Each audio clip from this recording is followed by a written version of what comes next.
With a combined 50-plus years of experience, AirTech Heating and Cooling provides you with just that service. Call 945-0160 for sales, service, and installation of furnaces, air conditioning, and heat pumps. AirTech Heating and Cooling features the American Standard products. Sales, installation, and service. You want the best, and that's what you'll find at AirTech Heating and Cooling in Pierre. As we welcome you back, we are set for baseball here in game number 2. As Post State takes on the Brookings Bandits, John Wickler alongside Greg Dean as we go through the starting lineups. First for the Brookings Bandits, Henry Hamrick will be the leadoff man playing center field. Cole Malem, the DH, will bat second. Jackson Krogman, the shortstop, batting third. Jamison Honkamp will bat fourth and play right field. Jake Amon, the third baseman, batting fifth. Max Jelden, the second baseman, batting sixth. And Ashton Whitty is out. Well, I think Honkamp's playing first base and Whitty's playing right field. I think I got that one wrong there. Two guys probably aren't playing right field. Ashton Whitty will bat seventh and play right field. Sam Harden will be the catcher, batting eighth. And Peyton Theodosopoulos, nope, already got it wrong. Peyton Theodosopoulos, I can't ever get it right. 0 for 2. We call him Theodosopoulos. Theodosopoulos, there we go. I just had to have you say it for me first. Left fielder is batting ninth. That's who that guy is. He's playing left field. He's that name might be the bane of my existence in South Dakota. Even on the game 1 scorecard, the Brookings coaching staff didn't write out Theodosopoulos. They just wrote Theo. So we might just call him Theo. We don't know any better. Well, actually, we don't know any better anyway. Well, we do. But well, we do, but we'll claim ignorance. Well, that's usually. I mean, ignorance or stupidity, one of the two. We're ready to go here for. I speak that just for myself, not towards you, Greg. As we are ready Said for with love. Yes, we're ready for first pitch here for game number 2. As Isaac Pollock will deliver the first pitch over for strike one. 2 minutes shy of 8 o'clock, 7:58 here at Hyde Stadium. Shadows are right now over the top of the mound, and then a streak of a line of a shadow over from a post that's in between the mound and the batter's box, as it counts now 0-2. As Henry Hamrick is at the plate, he went 0 for 3 in game number 1. Was hit by a pitch and also walked. He got an RBI in both of those plate appearances. 0-2 pitch, swing and a miss, and a good morning, good afternoon, good night to open up the ball game here for Isaac Pollock. As there's one down, that's going to bring up Cole Malem, the DH. Isaac Pollock, his first appearance of the Post-State Legion season during the spring season for the high school team, was second on the team in innings pitched, 9 appearances, 4 starts, had a 6-1 record. There's a ground ball left side off the glove of Andy Gordon over at third base. It'll go towards the center field, and it will be a infield single for Malem, and there's one on with 1 out. Finish up Pollock's stat line for the spring. 6-1 record on the year, 1 save, 1.54 ERA, 1.41 WHIP, 23 strikeouts in those 22 2/3 innings pitched to go with 12 walks. So Pollock, kind of like Mason Bebensee that we saw at the end of who finished out game number 1 for Brookings. Not gonna necessarily overpower you, but everything he throws moves. Everything he throws is typically going to be down in the zone, except for that third pitch to Hamrick that he elevated after seeing 2 pitches down. Got Hamrick to elevate on that pitch and chase one up and out of the zone. There was a steal on the first pitch to Jackson Krogman by Malem as he is on at second base. The first pitch missed low for ball 1. So the count is 1-0 here with 1 down. As here is the 1-0 pitch upstairs and is now 2-0. As Krogman in game number 1 went 0 for 3 with, again, 2 walks. The 11 hits were had by the Brookings Bandits, but there's a lot of guys that went 0 for but still had multiple times on base, as the count is now 3-0 here to Jackson Krogman. Defensively for Post State, Jack Merquan's out in left field. McGuire Rasky is in center. Elliott Life is in right. Andy Gordon's at third base. Lincoln Keenel's at short. Matt Hansen it was over at second. Bennett Dean at first, and Cade Hinkle behind the plate. But there's now runners at first and second with 1 down, as it was a 1-out walk, 4-pitch walk issued by Pollock to Krogman. And that'll bring up Jamison Honkop, who had the biggest hits of the ball game for Brookings in game number 1. It was a 3-run homer. He went 3 for 5 in that ball game with a 3-run homer. Those 3 RBIs that he had gave Brookings a 7-3 lead, and that wasn't necessarily all they needed, but it gave them the lead for good as that first pitch is over for strike 1 to Honkop. Yeah, that was kind of the momentum turner for Brookings.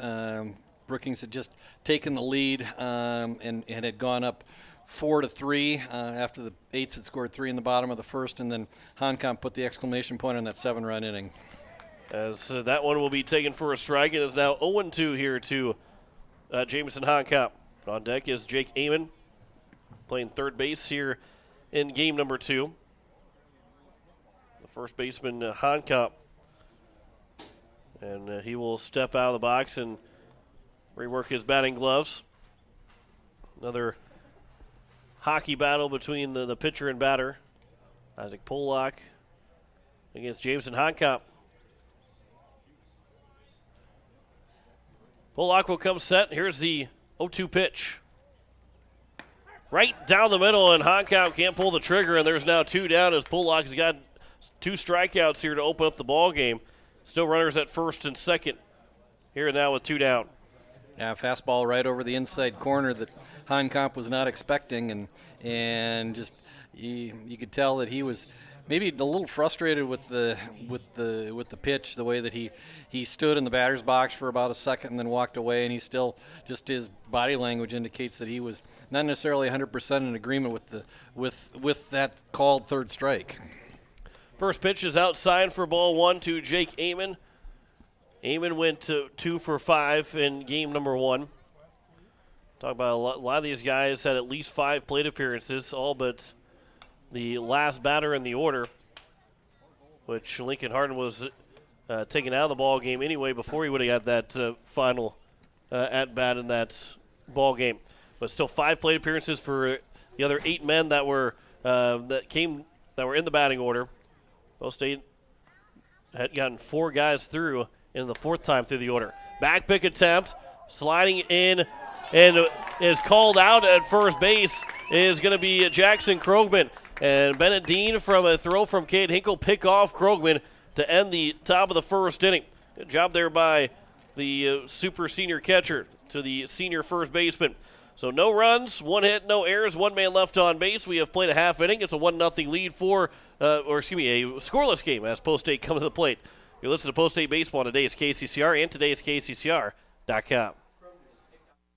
Most of us already know that Gale's Gas of Pierre is the place to call for propane. They offer an automatic fill plan so you never have to worry about running out of propane. They accept debit and credit payments or a budget payment plan to spread out the cost throughout the year so you never have surprises when you get your bill. For delivery, convenience, and great customer service, call Gale's Gas at 224-5518. That's Gale's Gas at 224-5518. No one likes to have electrical problems, but when they happen, call TODD'S Electric at 223-2518. With over 28 years of experience, TODD'S Electric can handle any type of electrical problem, whether it's residential, commercial, or agricultural. Their knowledgeable staff knows and understands the importance of your home, business, or ag facility and are prepared to help. Call TODD'S Electric at 223-2518. That's 223-2518. TODD'S Electric, serving the Pierre and Fort Pierre areas. The line to power. As we welcome you back here at Hyatt Stadium as we continue here, bottom of the first inning, as we go through the order for the for Post State, as it'll be Lincoln Keenels to lead things off. He's playing shortstop. Cade Hinkle is behind the plate catching. Andy Gordon, the third baseman, will bat third. McGuire Rasky, the center fielder, will bat fourth in the cleanup spot. Bennett Dean, the first baseman, batting fifth. Jack Merkwan, the left fielder, will bat sixth. Elliot Life, the right fielder, batting seventh. Gary Nedved, the DH, batting eighth, and Matt Hansen will be the second baseman batting ninth as they take on against Kyle Bauer. We saw Kyle Bauer pitch against Post State. He went those 8 innings whenever Post State ended up winning 1-0 in that ball game. That was something that you don't see very often when a pitcher can go 8 innings, and he only gave up just that 1 run, which was the game-winning RBI single from Bennett Dean. as Lincoln Keenels will take strike one here to open up the bottom of the first inning. Here's the 0-1 pitch. That one will bounce in and is now 1-1 here to Keenels. Kyle Bauer on the spring season, second on the team in innings, 38 and a third, second on the team in appearances with 7 starts, led the team in starts, 3-3 record on the year. There's a ground ball up the middle, backhanded by the second baseman, Jeldon. Tough throw, not a chance to get Lincoln Keenels, and an infield single for Keenels to open up the bottom of the first inning.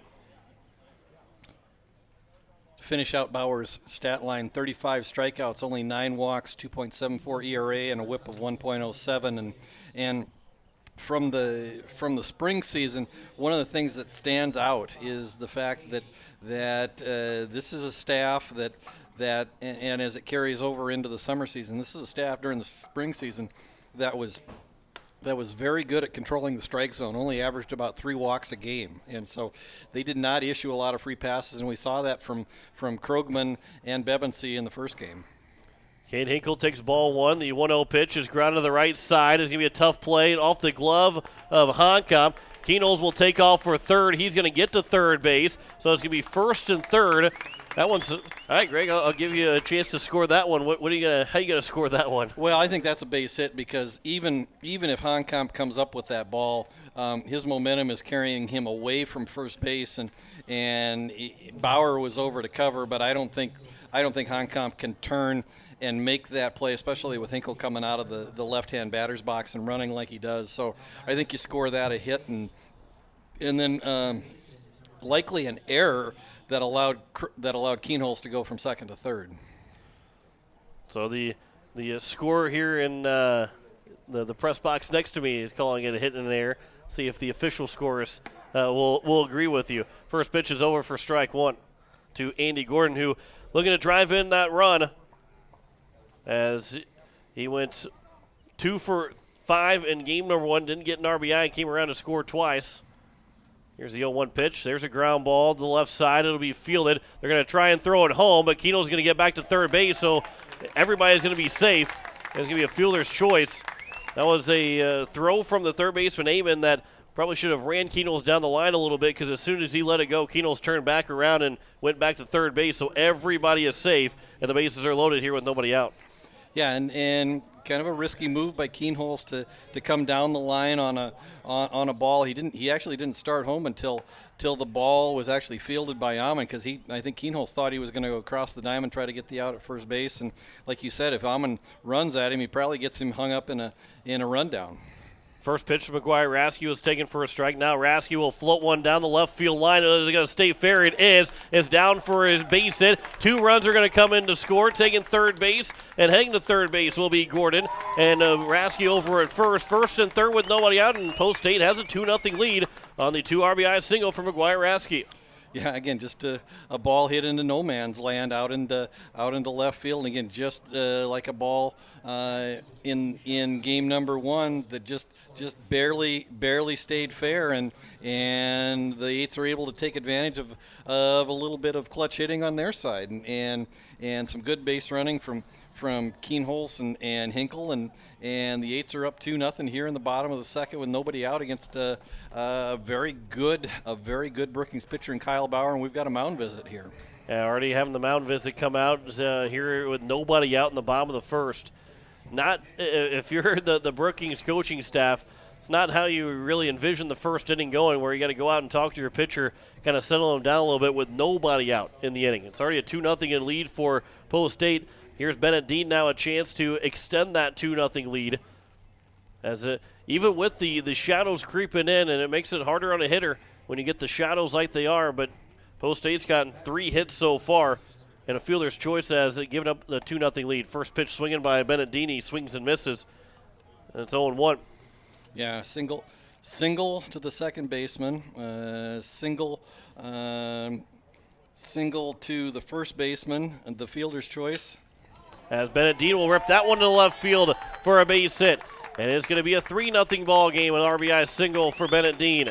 And Post State's now leads it by 3-0, just like they did in game number 1. But there's still nobody out as they are going to try and extend this past the 3-0 lead.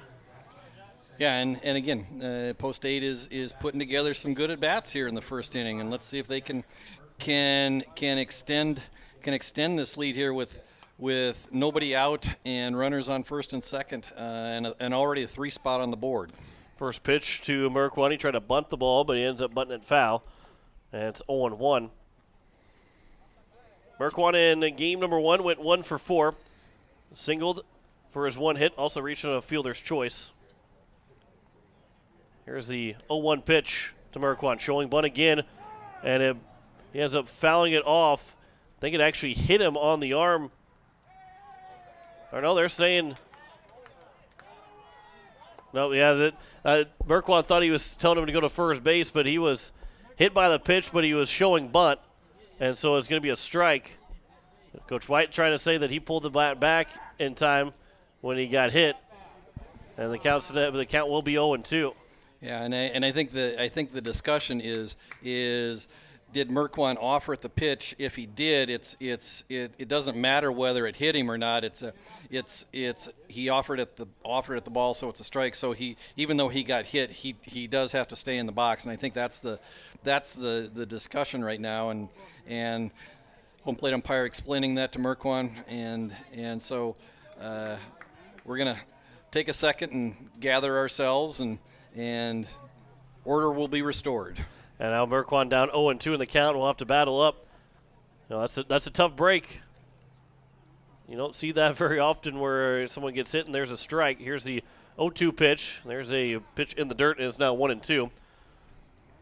Although I believe it actually happened yesterday in the Arizona Diamondbacks and New York Mets game, where the pitch came well inside where he tried to get out of the way, but ended up swinging around trying to get out of the way, as Merkwani will ground it back up the middle, be fielded by the pitcher. Kyle Bauer, the only plays over at first base, and there's one down as the out was over at first, and I think Merkwani thought about maybe diving into the bag at first base. Honkamp thought maybe he was trying to step on him, but there is just one down, but runners move up 90 feet to second and third. Yeah, and Merkwani tumbled as he went over first base, and Honkamp did not necessarily take kindly to that, and there were a few words exchanged and pleasantries exchanged between Honkamp and Merkwani, and first base coach Nathan Nas kind of stepped in, restored order, and we're back to playing baseball.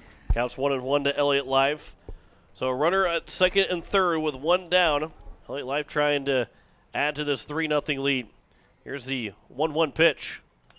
Life will foul it off the catcher's mask, and it's now 1-2. The way this thing's going, we may go to a baseball game and a hockey game breaks out. Yeah, as I say, Honkamp's a hockey player.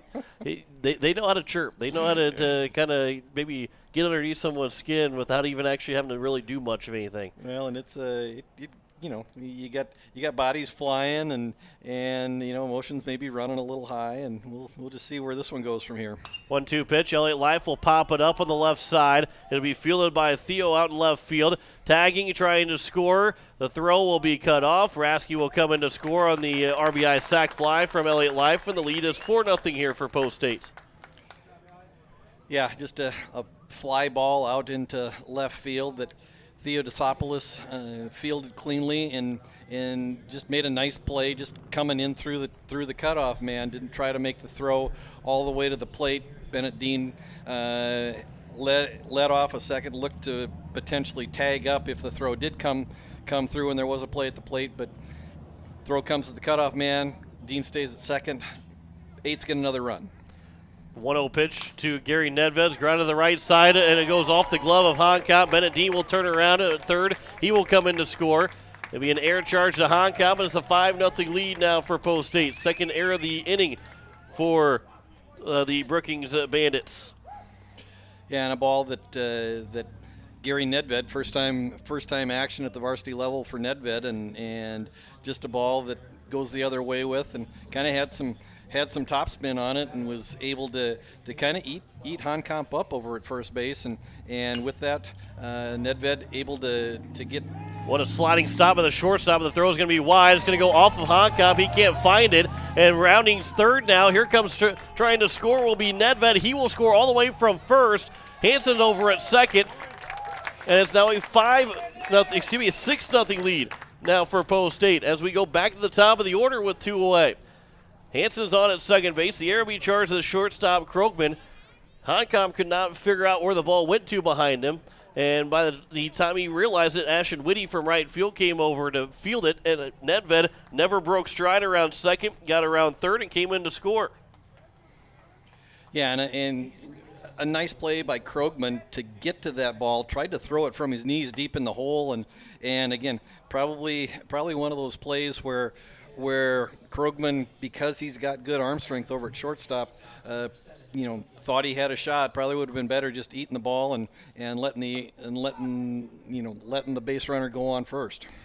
The 0-1 pitch is missed upstairs, and it's now 1-1 to Lincoln Keenos, who led off the bottom of the first with a base hit. It was a air charge to the first baseman, Hancom, and that's as Keenos was on the base. And it counts now 1-2 here to Lincoln Keenos. So 3 errors now in the inning. Keenos calls time. 3 errors in the inning, 5 hits in the inning, though, for Pierre. And a 6-0 lead for Post State. All coming here in the bottom of the first. 1-2 pitch. Keenos swings and misses and goes down on strikes, and that will end the bottom of the first. 10 batters come to the plate, though, in the bottom of the first inning, as 6 runs score on 5 hits, 3 errors, and 1 man left on base. We head to the second. Post State has a 6-0 lead over Brookings. You listen to Post State Baseball on today's KCCR and today's KCCR.com. When something just isn't right, it's natural to talk about it. If you had a toothache, you'd tell someone. If you found out you had diabetes, you'd learn to take care of it. But when you're feeling stressed, sad, or worried, you're less likely to tell someone. Why do we treat physical and mental health so differently? There is no difference. We all need someone to talk to, and there's nothing shameful about wanting to be healthy for you. When you just need someone to talk to, contact Rising Hope Counseling at 494-1500 or risinghope605.com. Rising Hope Counseling, offering hope, healing, and change. Rising Hope Counseling, because if you have hope, You have everything. Hey, it's Julia from Milwaukee Federal Credit Union, letting you know that our recreational special is back again, with terms up to 10 years, no payments for 90 days, and rates as low as 2.4% APR. Apply online or stop in at 221 East Pleasant Drive in Pierre and let Jameson or I get you started. People helping people. Hawaii Federal Credit Union. Top of the second inning, a 6-0 lead for Post State. 6 runs on 5 hits in that first inning for the Eights, as they will deal with 5, 6, and 7. Jake Amon will come back to the plate. Max Jeldon, and then it will be Ashton Whitty. He might reach his base up to Sam Harden, the catcher for the Bandits. A 6-run first inning, and Greg, again, 3 errors in that first inning for the Brookings Bandits. And Post State made it hurt even worse than what they did in the first game. Yeah, and again, so right now, what Isaac Pollock needs to do for the Eights is just go out and throw strikes, go out and challenge hitters, and he certainly has the potential and ability to do that. And right now you're in a position where you just can't get too hung up if you give up a base runner or two, even a run or two. Just go out and get outs. The 1-0 pitch, that one is popped up into shallow left field. Lincoln Keenos will go back into the grass to make the catch, and the leadoff man is retired to open up the top of the second, as that'll bring up Max Jeldon, the second baseman. Jeldon in game number 1, he went to 3 for 3 in the ball game. 3 singles, all 3 singles drove in 1 run. He walked the other 2 times he came to the plate. He has not been retired yet, other than on a fielder's choice, but he has not been retired when he's come to the plate. Here's the first pitch from Pollock to Jeldon. That's over for strike 1. Trying to get another hockey guy out. He'll have to deal with another hockey guy, Ashton Whitty. Struck out Hancom looking. Here's the 0-1 pitch. That was upstairs, and it's now 1-1. And you bring up a good point, John. I mean, the fact that even though Brookings and Pierre are not necessarily natural rivals, I mean, you kind of, when you think about rivalries for Pierre, you think about Huron, Mitchell, maybe Aberdeen. You don't necessarily think about Brookings, but over the course of the last couple of years, Brookings and Pierre have met in the last 2 state championship football games. The hockey teams have had some real doozies. So these young men certainly know each other, certainly have competed hard against each other, and so I think anytime that they can try to put the other team behind them, that's a big deal. Here's the 2-2 pitch, swing and a miss, and Pollock will get gelled in with a strikeout. His 3rd strikeout so far of the ball game, and there's now 2 down here in the top of the 2nd, as that'll bring up Ashton Whitty, the right fielder. And again, a pitch where when Pollock gets 2 strikes, he goes with that elevated fastball, and after seeing a lot of stuff down in the zone, he's able to get the hitters to chase. And Whitty will chase at that first pitch and a curveball in the dirt, and he swings and misses 0-1 to the right fielder. He went 1 for 4 in that first game, did Ashton Whitty. Here's the 0-1 pitch. That one will bounce in. That one will get to the backstop, and it's now 1-1. Shadows have come across about half of the infield so far. Actually, Isaac Pollock standing in a shadow. The ball crosses into the sunlight about half the way to the plate before it goes back into the shadows. 1-1 pitch. Comes in, nearly hits Whitty. He's saying he got hit by a pitch. The umpire is not allowing him to go to first. So the count is now 2-1.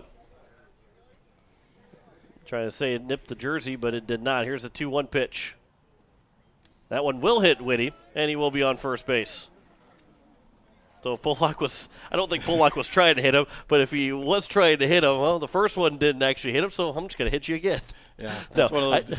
I know he's not trying to hit him, but it does make for a good story. Yeah, it doesn't look very. If you're trying to say that he was hit him, there's a good chance that you can say, well, here's the proof of why he was trying to hit him. But it will bring up Sam Harden with the catcher here with 2 outs and a runner on first base. First pitch from Pollock. That one will just miss the outside corner for ball 1. And again, Isaac Pollock doing what he does best, and that's just live right around the strike zone, and you can just never get too comfortable with as a hitter when you face Isaac Pollock, because again, he's got good, I wouldn't say overpowering velocity, but he's got really good command of his off-speed stuff, and really sets up that fastball with his off-speed stuff. Swing and a miss on the 1-0 pitch, and now it's 1-1 here to Sam Harden. Here is the 1-1 pitch on the outside edge, and it's now 1-2. Pollock a strike away from trying to, with a big shutdown inning. I mean, you're up 6-0. You score those 6 runs to keep the momentum on your side and to not give Brookings a true feeling of a comeback at this point in the game. It's a big 0 on that board, and that's where it's going to be. A swing and a miss by Sam Harden. He goes down on strikes. The 4th strikeout of the ball game for Isaac Pollock through 2 innings. No runs, no hits, no errors, 1 man left on base. We head to the bottom of the 2nd. Post State has a 6-0 lead over Brookings. You're listening to Post State Baseball on today's KCCR and today's KCCR.com. Pierre Sports Center is your local Ranger Boat and Mercury Outboard dealer. They're a must-see for your Ranger boat needs. See their selection of Mercury outboard motors for more power. Pierre Sports Center can help you with financing and other boating needs. Need service for your boat or trailer to keep you going? Pierre Sports Center is your one-stop shop. Pierre Sports Center, Ranger Boats, and Mercury Outboard. A combination that can't be beat. Pierre Sports Center, 1440 North Garfield Avenue in Pierre. Or give them a call, 224-5546. When you want the best prices and best selection, go to Wagner Auto in Pierre. The certified sales staff at Wagner Auto will provide you service after the sale and how to get easy financing. Check out their website, WagnerAuto.com, or stop in. They have the best prices and won't be undersold. Wagner Auto has the region's largest selection with over 280 new and quality pre-owned vehicles. GM certified pre-owned vehicles give you peace of mind with their 12-month or 12,000-mile bumper-to-bumper warranty and 5-year or 100,000-mile powertrain warranty. Log on to WagnerAuto.com or stop by Wagner Auto in Pierre, South Dakota's oldest auto dealer since 1907. As we welcome you back, Hyde Stadium, bottom of the 2nd, it is going to be 2-3-4. Yeah, 2-3-4. We had 10 guys come to the plate in the first inning for Post State as they have a 6-0 lead. Caden Henkel, Andy Gordon, and McGuire Rasky be the first 3 hitters. He might reach his base, and then it will go to Bennett Dean. these 3 guys, actually the next 4 guys in the order, all reach base in their first plate appearance with 3 hits and also a fielder's choice to allow them all to reach base. There was 5 hits in that first inning for Post State. And Cade Hinkle now to come to the plate here in the bottom of the second to lead things off. 1 for 1 with a single, came around to score on the 2 RBI single from McGuire Raskey. First pitch is upstairs for ball 1. Score update from Kansas City. The Royals lead the Twins 3-2 in the bottom of the 4th. The struggles for the Twins seem to continue early on, as even though we're a third of the way through the Major League season. That's kind of hard to believe. There's a swing and a miss by Hinkle. It's now 1-1. This time last year, we were about a month and a half away still from, actually, well, basically 2 months away from the start of the Major League Baseball season, as it counts now 2-1. Well, it's just hard to believe that last year we saw a 60-game Major League Baseball season. 2-1 pitch upstairs, and it's now 3-1. And now we get 102 more games than what we had last year. Almost the equivalent of 3 full seasons from last year. Here's the 3-1 pitch. That will miss low, and Hinkle will draw a leadoff walk, and that'll bring up Andy Gordon. 60-game season last year, 162 games this year. I'm good with it though. I like 162 game season. It is a long season, yes, but I don't see it any other way. There, one's fouled back. It'll get out of play. Almost pop back up to the press box here. Yeah, if the window would have been open on the other end, that might almost gotten into the other end of the press box. I'm glad it didn't. I would have been mad if it would have got on the other side of the press box. As Kyle Bauer will come set from the stretch and step pick off at Hinkle, and Hinkle's back in safely. We do have a birthday here in the press box right now. Rick Gordon, his birthday is today. If we were Harry Carey, we'd sing to you. There's a ground ball left side, and that'll be a good birthday present. Andy Gordon with the base hit. That way we don't have to sing to him. Andy Gordon gets a base hit, and that'll bring up now McGuire Raskey, the first 2 guys on base here in the bottom of the second. Right on cue. Andy delivers. A 1, a 2, a 3. Happy birthday. Oh. Here's McGuire Raskey. And then after the end of Happy Birthday, we say, okay, let's get some runs. Here's the first pitch to McGuire Raskey as he fouls that pitch off. Oh, we're getting off the rails here. Hey, we can always say that, though. We can always, up 6-0, let's get some more runs here. Counts 0-1 to McGuire Raskey. We'll probably get a couple of text messages because, although Harry Carey did broadcast some of the Cardinals games, it wasn't just a Cubs broadcaster. So his better days were with the Cardinals, or around the Cardinals. Well, okay, now you're going to get texts. You may not have before, but now you are. Here's the 1-1 pitch as Raskey will float out to right field, going back on its Whitty. He'll make the catch. Tagging from second is Hinkle. He will get to third, and is now first and third with 1 down on a productive out from McGuire Raskey. Fly ball into somewhat deep right center field that Whitty had to track and go to his right to get, and the ball just kind of kept carrying Whitty away from the play on the infield, and nice job by Hinkle with a heads up base running to get from second to third on the tag, and the Eights have runners on the corners with 1 out. So now here's Bennett Dean, first pitch swinging. He'll ground it over to Honkop. The throw to second for 1. That's all they're going to get. It's going to be an RBI fielder's choice for Bennett Dean. And it's now a 7-0 lead here for Post State. First pitch swinging was Dean, high chopper to Honkop, taking him to his right and away from first base. And Honkop, nice strong throw to get Gordon at second, but Bauer late covering first, and no relay back, and Hinkle's able to basically just walk home and score the seventh run of the day for the Eights. First pitch to Merkwan is over for strike 1. He grounded out back to the pitcher. Bauer in his first at bat. Eights now with 6 hits in the ball game. Here's the 0-1 pitch. That one is over, and it's now 0-2. What do you think you would do if I did maybe an entire inning like Harry Carey? Just broadcast the entire inning. I think I'd kind of enjoy that. Here's the 0-2 pitch. There's a swing and a miss, and that will end here at the bottom of the second. Another run scores for Post State on one hit. No errors and one man left on base. We head to the top of the third. It is a 7-0 lead for Pierre over Brookings. You're listening to Post State Baseball on today's KCCR and today's KCCR.com. Evermore Boutique, where fashion doesn't have to break the bank. See them for men's, women's, and children's clothing, shoes, accessories, and so much more. Open 7 days a week, Monday through Friday from noon to 7, Saturdays from 11 to 6, and Sundays from noon to 5. Visit Evermore Boutique, located at 104 South Pierre Street in Pierre, or give them a call today, 605-494-0194. That's Evermore Boutique in Pierre.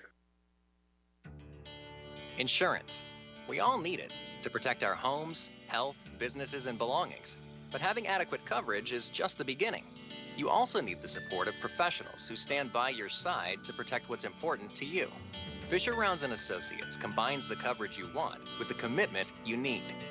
Fisher Rounds & Associates, at your service, at your side. With offices in Pierre, Mitchell, Watertown, Sioux Falls, and Rapid City. As we welcome you back here, top of the third inning, it's a 7-0 lead. John Wickler alongside Greg Dean. Harry Carey might be in attendance here at Hyde Stadium at some point later today.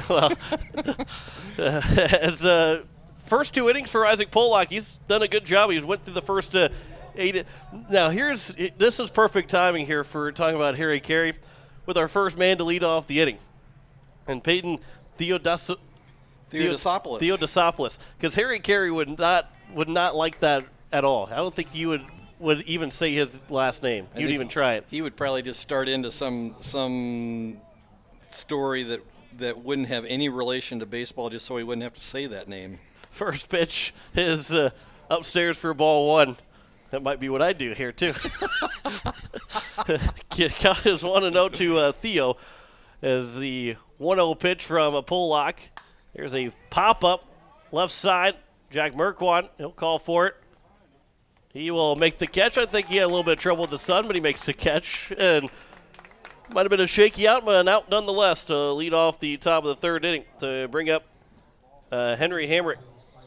To the left-handed hitting Theodosopoulos just goes the other way. And like you said, right now, out in left field, it's a tough sun field. Merquan with the sunglasses on, but you can see that as he readies for the pitch, he's got his glove up by his face, trying to shield his eyes. So this is a tough sun field for that left fielder. First pitch is a strike to Hamrick. He struck out swinging to lead off the ball game. Here's the 0-1 pitch. That one is on the inside edge and is now 0-2 here to Hamrick. Hamrick during the spring season, 304 during the 2021 campaign, 28 hits and 92 at-bats, 7 doubles, 3 triples, 18 RBIs, 38 runs scored. 0-2 pitch. He'll line that into center field for a base hit. Be his first hits of the doubleheader, as it'll be his first hit of the season for the Bandits. He struggled last summer. Batted 188 in 109 plate appearances. Only hit 188. Had an on-base percentage of 358. But yeah, just couldn't. It's one of those things. I'm sure he's it was probably eating at him, and things kind of snowball a little bit when you're in a slump for probably what felt like the whole season. That one's popped foul out of play by Cole Malum, and it's 0-1 to the DH here in game number 2. He's got the lone hit. He did have the lone hit until Hamrick had that single. And it was just doing a little quick comparison on the offensive numbers. And we talked about how this Brookings team really, really likes to grind at bats. They had 9 batters during the spring season where they played, I think it was 35 games, something like that. Had 9 different batters with at least double-digit walks. On the other side of the ledger, the Governors only had 2 double-digit walk guys. Here's the 0-1 pitch. That one is outside to Malum, and it's now 1-1. I think they'll have at least one double-digit walk guy here in 2021 for Post State, and that would be Mr. Cade Hinkle. Cade Hinkle and McGuire Rasky both generate a lot of ability to get on base via the free pass. Here's 1-1 pitch. That one will bounce, get to the backstop. Wild pitch will allow the runner Hamrick to get to second. He took a long turn around second base. But he'll stop at second, and it's now a runner in scoring position with the one down here in the top of the third inning. Count is 2-1 here to Malum. As we said during the first game, Malum a 341 hitter during the spring season. One of the team leaders in RBIs with 26. Here's the 2-1 pitch. That's a low one outside, and it's now 3-1 here to Cole Malum. On deck is Jackson Krogman. Actually, second on the team during the high school season was Malum in RBIs, and the Bandits have a runner in scoring position. We'll see if he follows through and continues with that ability to drive in runs. 3-1 pitch is fouled at the plate, and so it's now 3-2. He's a little upset that he didn't crank that one in the outfield. Yeah, it was an off-speed pitch from Pollock that Malum was way out in front of, and actually did a nice job just getting a piece of that and staying alive at 3-2. So now here is a full count pitch upcoming from a Pollock to Malum. Check over the runner at second. Pitch is taken for strike three as Malum couldn't pull the trigger. And another strikeout for Pollock, and there's now two down here in the top of the third. The fifth strikeout of the ball game for Pollock. Yeah, and the exact same pitch that he threw on the two-strike pitch that Malum was able to just barely foul off, and Pollock came back with that exact same off-speed pitch, just right at the letters and broke over the plate, and he got his fifth strikeout, and Eights are only one out away from sending the green and white back to the dugout and get the bats in their hands. First pitch to Krogman is taken for strike one. Drew a walk, and then was caught stealing, or excuse me, picked off of first base. 0-1 pitch is outside, and it's now 1-1. On the good back pick from Hinkle to Dean over at first to end the top of the first inning. 2 outs here in the top of the third. 7-0 lead for Post State. Runner in scoring position, that's Hamrick. With his speed, any base hit would easily score him. There's a swing and a miss, and it's now 1-2. Krogman with a sort of one of the more unique batting stances that you'll see. I mean, he gets spread wide in the right-handed batter's box, and then really brings the knees together. And then as he loads, he brings that front foot back and gets into good hitting position.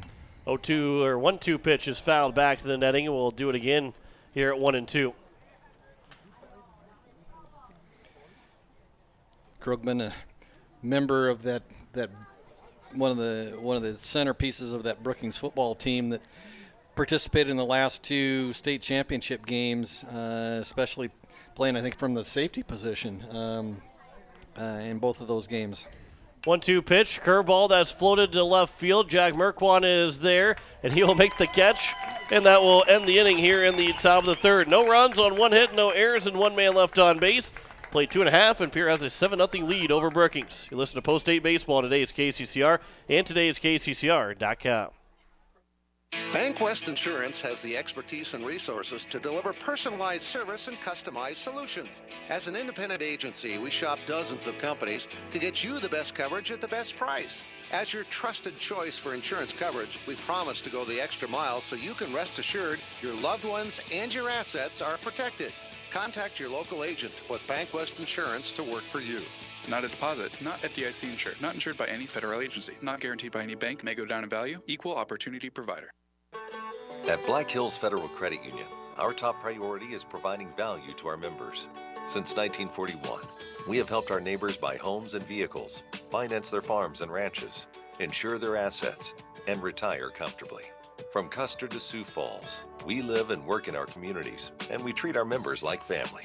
Visit bhfcu.com to learn more about how you can join. BHFCU is member-owned, not-for-profit, and federally insured by NCUA. As we welcome you back, bottom of the third inning as a 7-0 lead for Post State over the Brookings Bandits. as we will have Elliott Life, Gary Nedved, and Matt Hansen to come to the plate.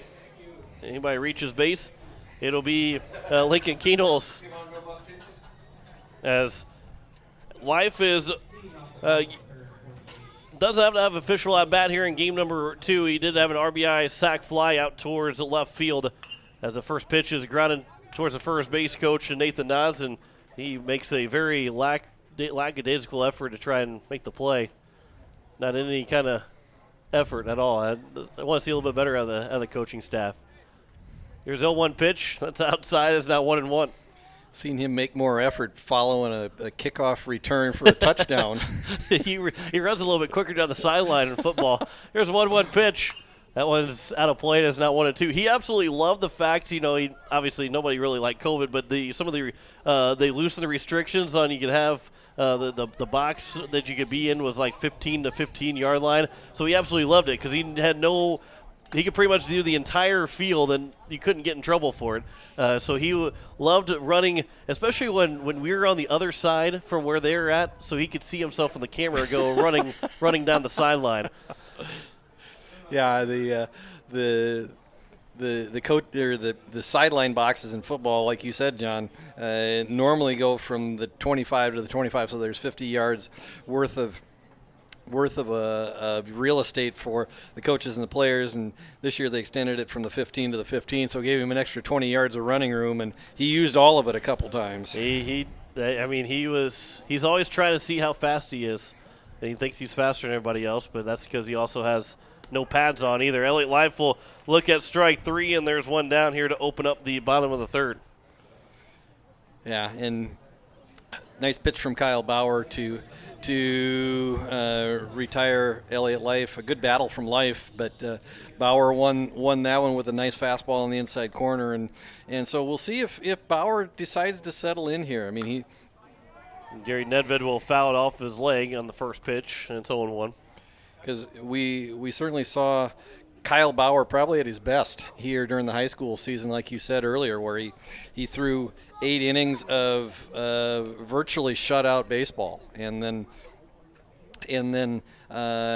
today, just has sort of been victimized, not because he's necessarily pitched bad. I mean, he just, the 8s have been able to kind of, in the way baseball works, just kind of been able to get some of those hits that weren't falling in the first game to drop here in the second game. Count is 0-2 here to Nedved. Here's the 0-2 pitch. There's a ground ball up the middle, be fielded by the shortstop in Krogman. The throw is a low one, but is picked at first by Hottenkamp, and there's now 2 down here in the bottom of the third, and that'll bring up Matt Hansen. What position did Hottenkamp play in hockey? He was a defenseman. Yeah, he looked like a goalie there, the way he picked that ball. He was not a goalie. He was a defenseman. But I mean, it's not a typical goalie pick like that. But yeah, you never know. Here's the first pitch to Matt Hansen. Maybe he was the emergency goalie like Andy Gordon was for the Capitals. They dubbed Andy Gordon the emergency goalie. Really? Yeah, and just in case something happened where the two goalies got hurt, whatever it might have been, they knew they could suit up Andy Gordon and go back there. Here's a 1-0 pitch. That one's lined by Hansen. That's through for a base hit into left field. That'll keep the inning alive, and that'll bring up Lincoln Keenholz with a runner on first and 2 down. So if you sprain a vocal cord, is Rick Gordon dubbed the emergency play-by-play guy? I think that's you, and Rick Gordon turns into the emergency analyst. Oh, I didn't think he was listening. Says that'll bring up Lincoln Keenholz. I thought maybe we were talking about the emergency goalie for was the Toronto Maple Leafs emergency goalie, as there's a pickoff attempt and back in safely. Yeah, and you never know that the emergency goalie. I mean, you know the story better than I do, but a guy who literally they almost literally pulled off the street just before game time. Wasn't that the deal? He's the Zamboni driver, and he's was the emergency goalie for the AHL team for Toronto, but he had to come in and play for the Carolina Hurricanes. So he was wearing a Toronto Maple Leafs style goalie mask playing for the Hurricanes, and then they beat the Toronto Maple Leafs, which there's a lot of jokes that we made about the Maple Leafs, and that's another one that I think Maple Leafs fans absolutely hate, that they got to get made fun of for that too. But yeah, just emergency goalie came in and won a hockey game for him. And he was at the last playoff game for the Hurricanes, sounding the siren or whatever they do to the Hurricane siren before the start of the game. 1-2 pitch by Keenholz. That's outside, and it's now 2-2. I think Keenholz thought maybe he was going to be out. He took maybe a very small step toward the dugout, then realized and played it off like he was just fixing the dirt in the batter's box. Yeah, and I think Harden didn't quite sell it. As that pitch is low, it's going to go into center field. The throw taking off, heading for third base. Hansen, the throw coming in and sliding in safely as Hansen as he's over at third base. And so an error charge to the catcher Harden on the stolen base from Matt Hansen. And there's a runner on third with a 3-2 count. And Lincoln Keenholz, an easy base hit, would drive him in. And after going in feet first into second base and then head first into third, Matt Hansen would make Pigpen from Peanuts proud right now, the way those white pants are showing the agri-lime. The 3-2 pitch is fouled out of play. It's now it remains at 3-2. Pigpen from Peanuts. Pigpen from Peanuts. A little dust cloud following him around. One of my favorite all-time cartoon characters. You just had to love a guy like that. Here's the 3-2 pitch. Upstairs. Now it's a 3-2 count. I mean, just a guy who just very comfortable and has everything going his way. As the 3-2 pitch is outside, and it's a 2-out walk. And talk about having to go your way. Keenholz will have it his way compared to what Brookings thought. They thought that he was struck out again, but he takes a 2-out walk and to bring up Cade Hinkle. But three members of the Brookings infield were headed toward the dugout. The home plate umpire made a motion with his right hand indicating that the pitch was outside, and I think the Brookings banded infielders viewed that as a strike call, and so now the Eights have runners at the corners. Keenholz will take off to second. The throw was off the glove of the shortstop in Krogman. Hansen did not take home as the first pitch was taken for a strike, but Keenholz does steal second, so it's now second and third with two away. A base hit could make this a 9-0 lead here for Pierre. Here's the 0-1 pitch. Hinkle will foul it back. And it's now 0-2. Yeah, and again, Brookings ran that same kind of pick play that we've seen Pierre run at different times, where the second baseman comes in and is almost the cutoff man and waits for the verbal signal from the shortstop to see if he should let the throw come through. As the ground ball to Jeldon over at second base is fielded, and the throw to first to retire Hinkle to retire the side. Here in the bottom of the third, no run score, 1 hit, 1 error, 2 men left on base. We head to the fourth, a 7-0 lead for Post State over Brookings. You're listening to Post State Baseball on today's KCCR and today's KCCR.com. Building a home. It's the biggest investment most of us make in a lifetime. Not to mention it's a decision that, well, you pretty much live with day and night. The quality of the workmanship stares back at you like a reflection. It also affects the value of your investment. Choosing the right contractor is critical. Kruger Contracting is that contractor. Call 222-2523. Quality workmanship and materials completed on time. Kruger Contracting. In a word, quality. Call 222-2523. Sioux Nation of Fort Pierre knows what that sound is. It's baseball season. They also know that means it's grilling season. Sioux Nation has the Green Mountain Grill choices that you need for those hot dogs and burgers for tailgating. And let's be honest, you know there will be a steak in there too. Visit Sioux Nation of Fort Pierre and see their selection of grills. While you're there, also pick up some seasonings for your grilling needs. Visit Sioux Nation at 504 Deadwood Street, Fort Pierre. It is the top of the fourth inning, a 7-0 lead here for Post States, as it'll be 4, 5, and 6. Jameson Honcop, Jake Amon, and Max Jeldon to lead things off. Isaac Pollock with those 3 shutout innings so far, a 7-0 lead for Post State. 6 runs in the first, 1 in the second. It was a scoreless third for the Eights, but they still have that commanding 7-0 lead. John Michael alongside Greg Dean here on this beautiful Thursday evening. Although it was 91 degrees at first pitch of game number 1, it's turning into a great night here. It was already a great night, but it's turning into an even better night here at Heights Stadium. Temp down to 85 degrees here at the 8:51 p.m. mark of this sunny Thursday night. Shadows have almost fully enveloped historic Heights Stadium, so if you got some time on your hands and you want to catch the last half of this second game of this doubleheader, I'd sure like to have you out here in the stands supporting the green and white. Here is Jameson Honkamp. First pitch to him is missed for ball 1. Honkamp wearing number 10. You talked to Greg. You talked about Elliott Life and Honkamp kind of talking a little bit during game number 1. As the 1-0 pitch is over, is now 1-1. Elliott Life was on first base. He asked Honkamp if he's wearing that number because that's the number of his favorite hockey player. And the guy who wore number 10 was Elliott Life for the Hawaii Capitals. So, I don't know. I don't think the answer was probably yes, but that was a nice little remark by Elliott Life to Honkamp. Although Honkamp gets a base hit, his first here of game number 2, and the leadoff man's on base to open up the top of the 4th. I'm going to say he's probably doing it.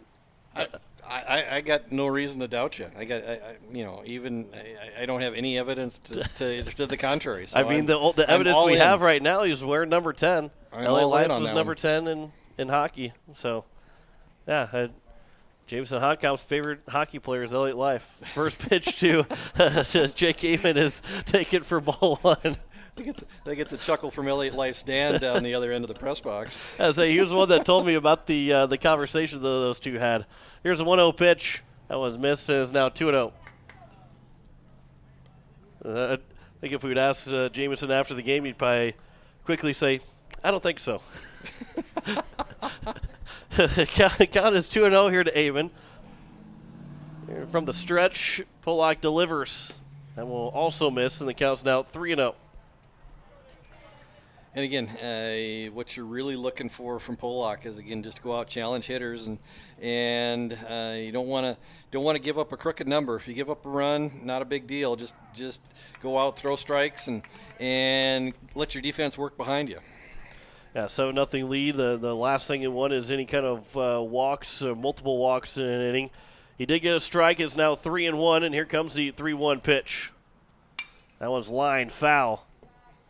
Come back into fair territory, so Jack Merquand, well, he's walking his way towards out there, but get someone from the Brookings dugout to go get that. So the count is now full at 3-2. Jake Heyman is trying to battle up. Here comes the 3-2 pitch from Pollock. That one will miss for a walk, and it's now first and second with nobody out here in the top of the 4th.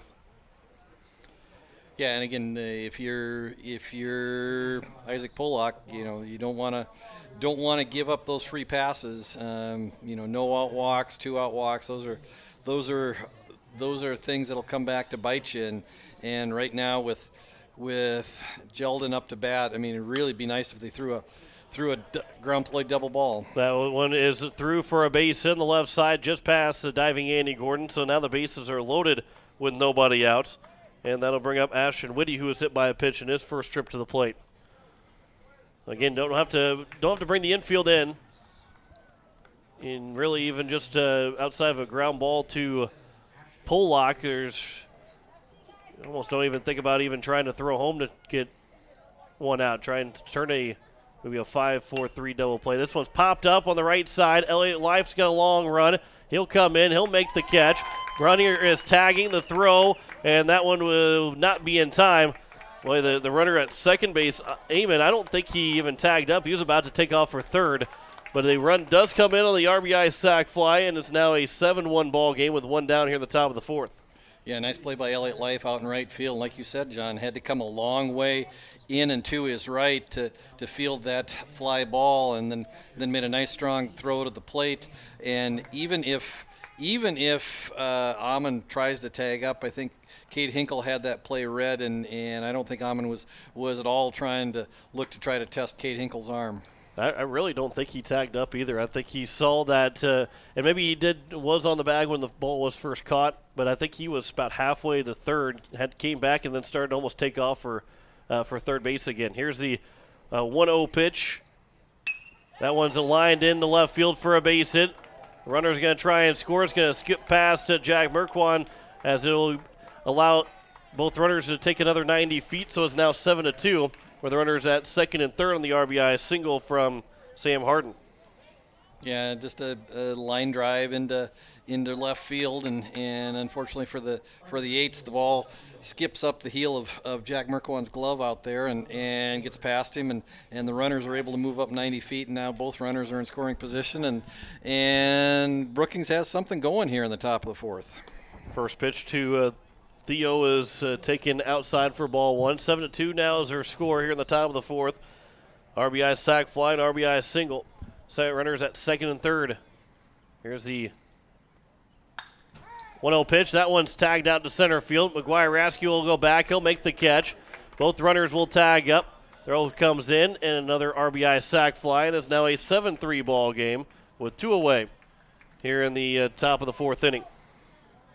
Theodosopoulos with the fly ball to straightaway center field. I'm just saying that just because I like saying Theodosopoulos now that we know how to say it. Now we know the proper pronunciation. Speak for yourself. Well, at least one of us knows how to say it. Here is now Henry Hamrick as they'll swing and miss at the first pitch. There's for Brookings, this is a big run over at third base.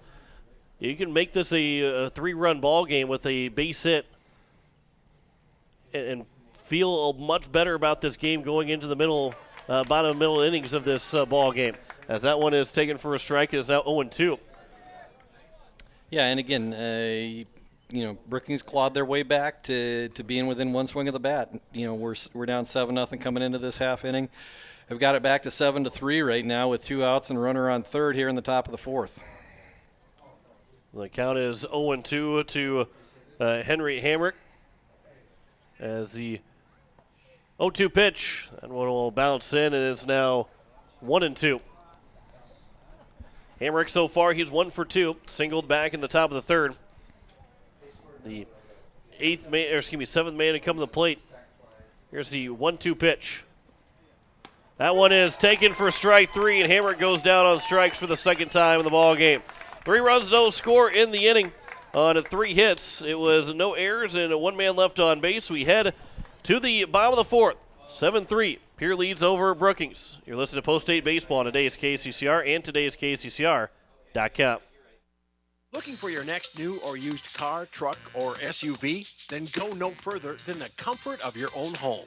Shop online at lambmotor.com. On lambmotor.com, you'll find the vehicles Lambs has in stock. You can schedule a test drive or your vehicle's next tune-up, all online. New or used, shop for it all online, anywhere you are. Lamb Motor has the right vehicle for you. Lamb Motor in Oneida and online, lambmotor.com.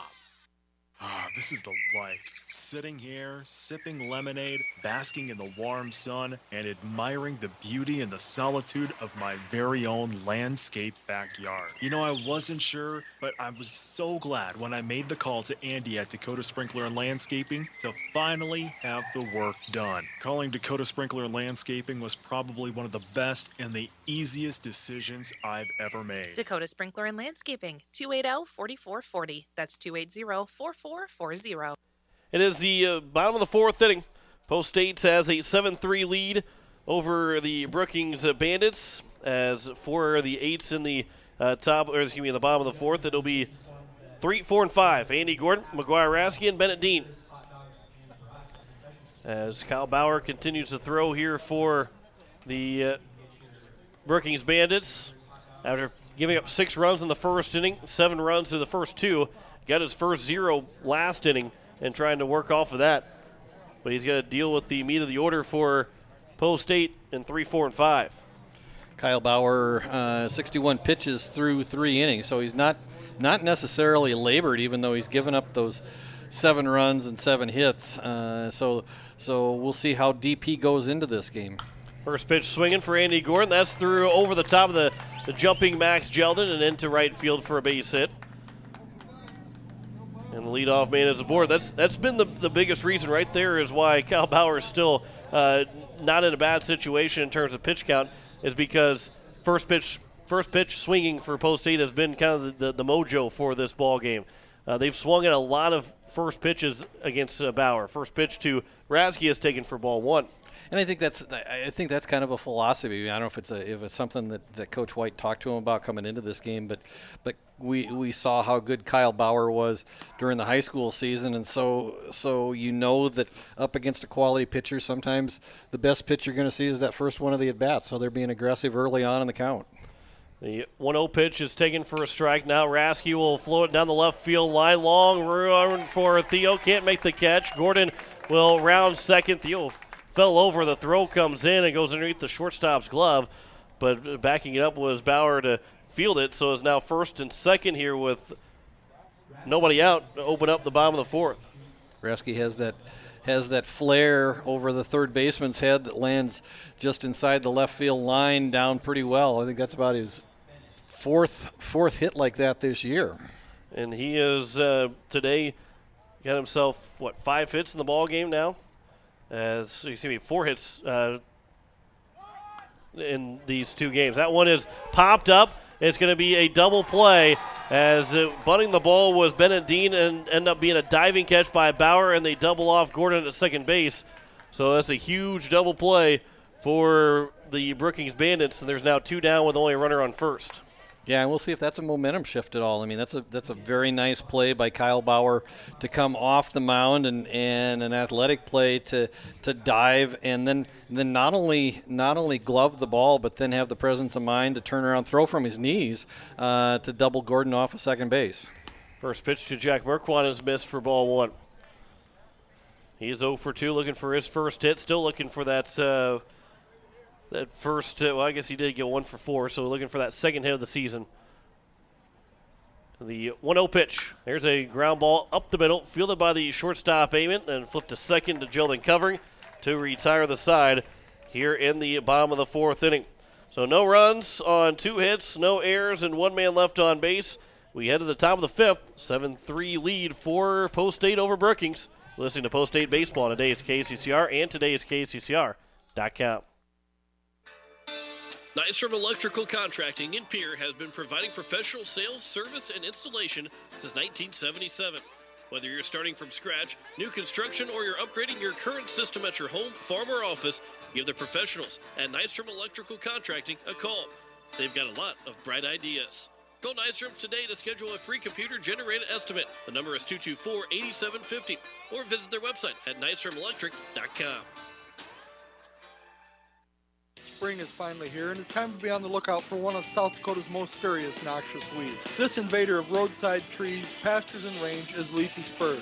This noxious weed infests over 300,000 acres. It's a perennial with a distinctive yellow-green color and stems that contain a milky sap. Roots can reach over 20 feet deep. There are several control options that producers can look at, including herbicide and biological control.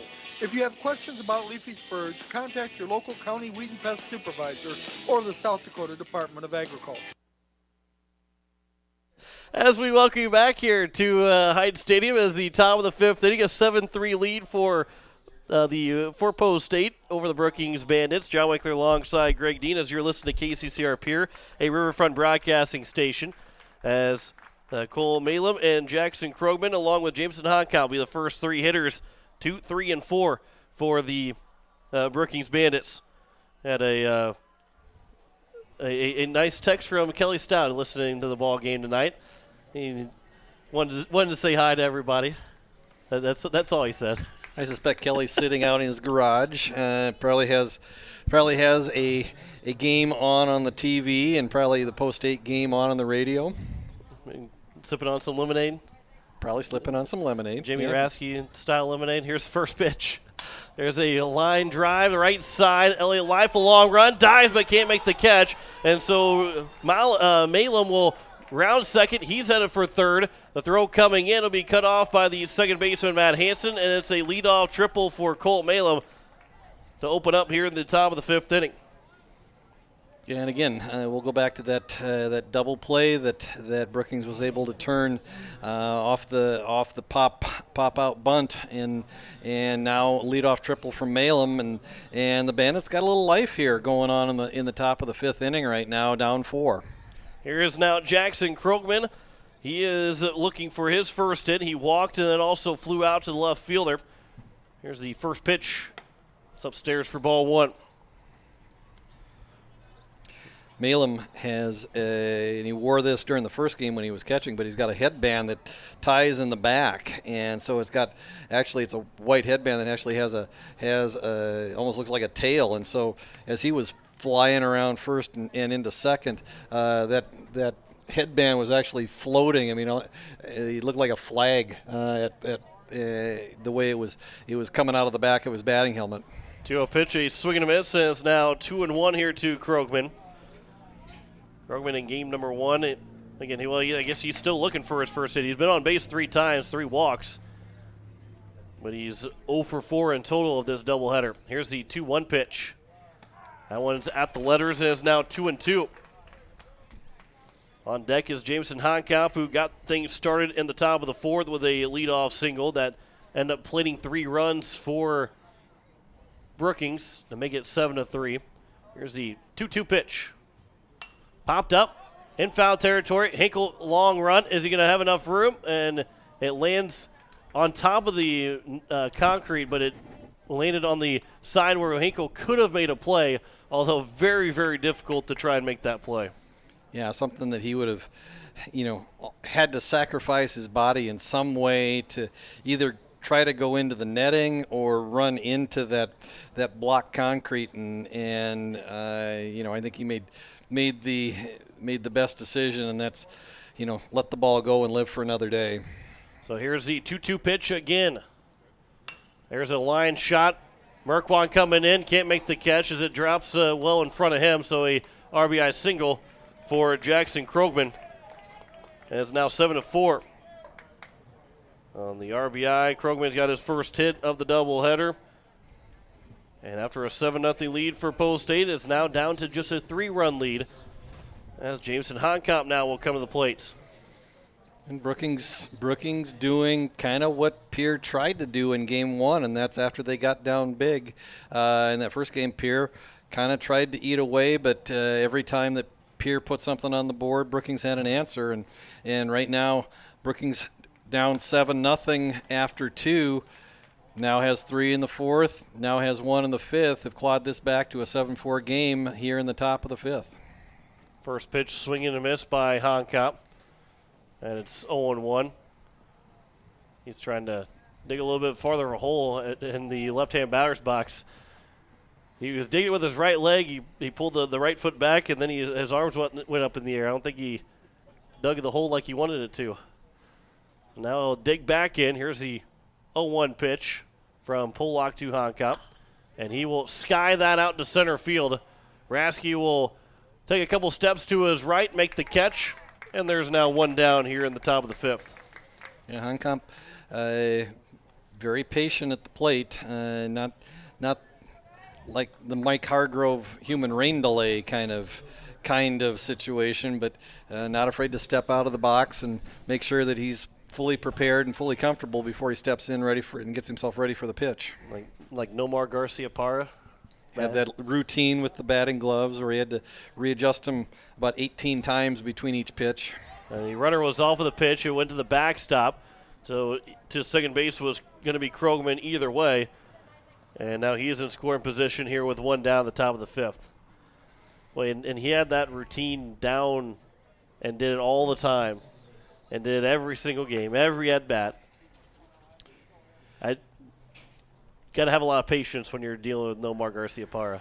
Well, and that's the kind of thing that has, Major League Baseball tried to put a little bit of a crimp on to try to speed up the pace of play, just because you had so many batters that were stepping out and doing things, just their in between pitch routines, and so they said, no, you got to keep 1 foot in the box at all times, and it's helped a little bit. And that's the thing, is it's hard to police something like that. 2-0 pitch is missed, and it's now 3-0. You know, they get the timers up on the scoreboards and how long you have in between innings, but there's no penalty if you go longer than that. There's just nothing that they can really do to really try and get the game going a lot quicker. 3-0 pitch was missed. It's a 4-pitch walk. Is now first and second here with one down, and that'll bring up Max Jeldon, who is 1 for 2. What would be your plan? What would be a thing for you to try and speed up the game? You know, that's a good question. I think, like you said, I think there's only so much that you can do without really playing around with the real fundamentals of the game. I mean, I don't think you can go to a, 2-strike, call, if you did 2-strike strikeout, a 3-ball count for a walk. I mean, if you try to eliminate pitches some way, you really can't cut down the time in between innings, because that's when the ad gets sold and that's where the money comes from in the game today. And so while we've got a mound visit, we got a perfect time to ask the question and create the debate. I would say that I like pitchers that just get up and throw. Get on the mound, get on the rubber, throw, and not sit there. Of course, the batters can make that go a little bit not as quick. But that's my biggest thing is just get on the mound, go throw, and that eliminates a lot of overthinking. I'm a guy that can't think too much. If I start thinking too much, I've got problems, and that eliminates a lot, and then also just keeps everybody on their toes, and that way then there's not as many errors because guys aren't sitting back on their heels. There's not as many walks because you're finding your rhythm. That would be my biggest thing. 1-0 pitch is a swing and a miss, and it's now 1-1. I mean, you could expand the strike zone, but I think all you do then is drive up strikeouts, and that's already a plague on the game today. Somebody, I think it was Tony Kornheiser, said that they need to shrink the strike zone, as he counts 1-1. That one misses, and it's now 2-1.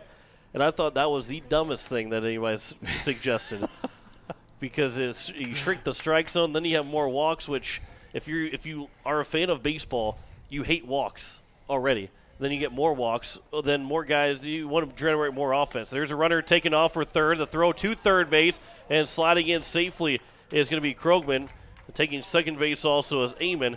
And the count is now 2-2 here to Max Jeldon. And Jeldon represents the tying run now for the Bandits, as they've moved runners into scoring position. Base hit now with one out here in the top of the fifth could potentially make this a one-run ball game. 2-2 pitch. Jeldon will get a piece of it, pokes it out towards center field. McGuire-Rasky coming over. He'll make the catch. The throw will come into shortstop. The runner will tag and score. It is now a 7-5 ball game with 2 outs here in the top of the fifth inning. And that'll bring up Ashton Whitty. So 5 runs in the last 2 innings here for Brookings, and they're still not done here in the 6th.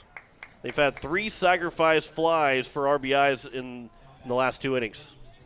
Bill Van Camp's suggestion is to limit pitching changes, which, and they've already done something along those lines by limiting mound visits. You can only do 6 mound visits in a game right now, but forcing starters to go longer, forcing relievers. They've got the 3 batter limit now. You have to, if you bring in a reliever, you have to have them throw at least to 3 batters. So some of that's already being done.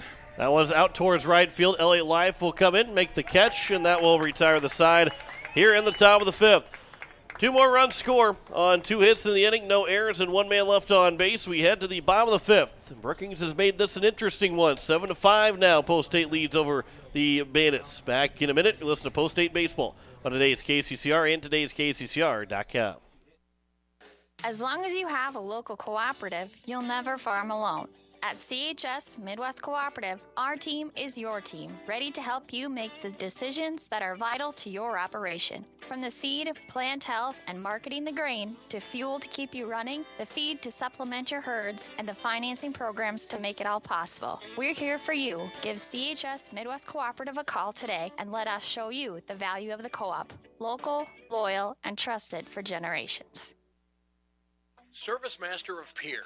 It's no secret we clean carpets professionally, but not many people know we clean furniture, kitchens, bathrooms, walls, floors, and windows. We also do fire and water restoration, plus construction cleanups. There's nothing we can't clean. Give Service Master a call at 224-9919. Service Master. The clean you expect. The service you deserve. Service Master. 224-9919. It is the bottom of the fifth inning in a 7-5 lead now for Post State. As John Wickler alongside Greg Dean here at Hyde Stadium. It'll be 7-8-9. Elliott Life, Gary Nedved, and Matt Hansen. Life so far an RBI sac fly in the first. Well, we've seen so that credits to 4 in this entire game of RBI sac flies have been hitting the outfield. The first pitch is outside for ball 1. Talking about using your outs wisely. And Brookings has chipped away using those outs to score some runs. There's a line drive base hit for Elliott Life out into left field. He's now 1 for 3. Or excuse me, 1 for 2. And it'll bring up Gary Nedved, who is 0 for 2. Reshawn Aaron, his first at bat. Life with a nice ringing line drive into straightaway left field off the bat of the left-handed senior, and so the Eights have their leadoff batter on, trying to respond to this outburst that the Brookings Bandits have put on over the last 2 innings. That they put 5 unanswered runs on the board. First pitch is fouled away by Gary Nedved. It's 0-1. You know, Elliott Life, McGuire Grasky's done it too. Those left-handers have gone the other way quite a bit here in this ball game, and another lost start in Major League Baseball is being able to take the ball the other way. Yeah, and I think that speaks to the velocity that Kyle Bauer has been using tonight. I mean, he's big, strong young man, has good velocity on his fastball, and so what the Eights hitters are doing is just trying to make good contact, and with his velocity they aren't able to quite turn it around, but going the other way with it, and we've seen some of the right-handed hitters doing the same thing, going the other way to right field. The 1-1 pitch is fouled away, and it's now 1-2. Here to Gary Nedved. Runner on first. And nobody out here in the bottom of the fifth. 1-2 pitch in the dirt. And a good block by the catcher, Harden. And there's now a 2-2 count. No action down in the Post-State bullpen right now. Isaac Polak at 85 pitches through 5 innings. I expect we'll see him come out to start the 6th. And then hopefully, if you hope he can get a quick inning and come out to start the 7th, and then probably turn it over to Lincoln Keenholz, who kind of has got the title of the designated closer, at least early in the season. 3-2 pitch, taken for strike 3. Life will steal second, though. No strike him out, throw him out for that one, and there's now 1 down here in the bottom of the 5th inning. A stolen base by Elliott Life, and that'll bring up Matt Hansen with 1 away.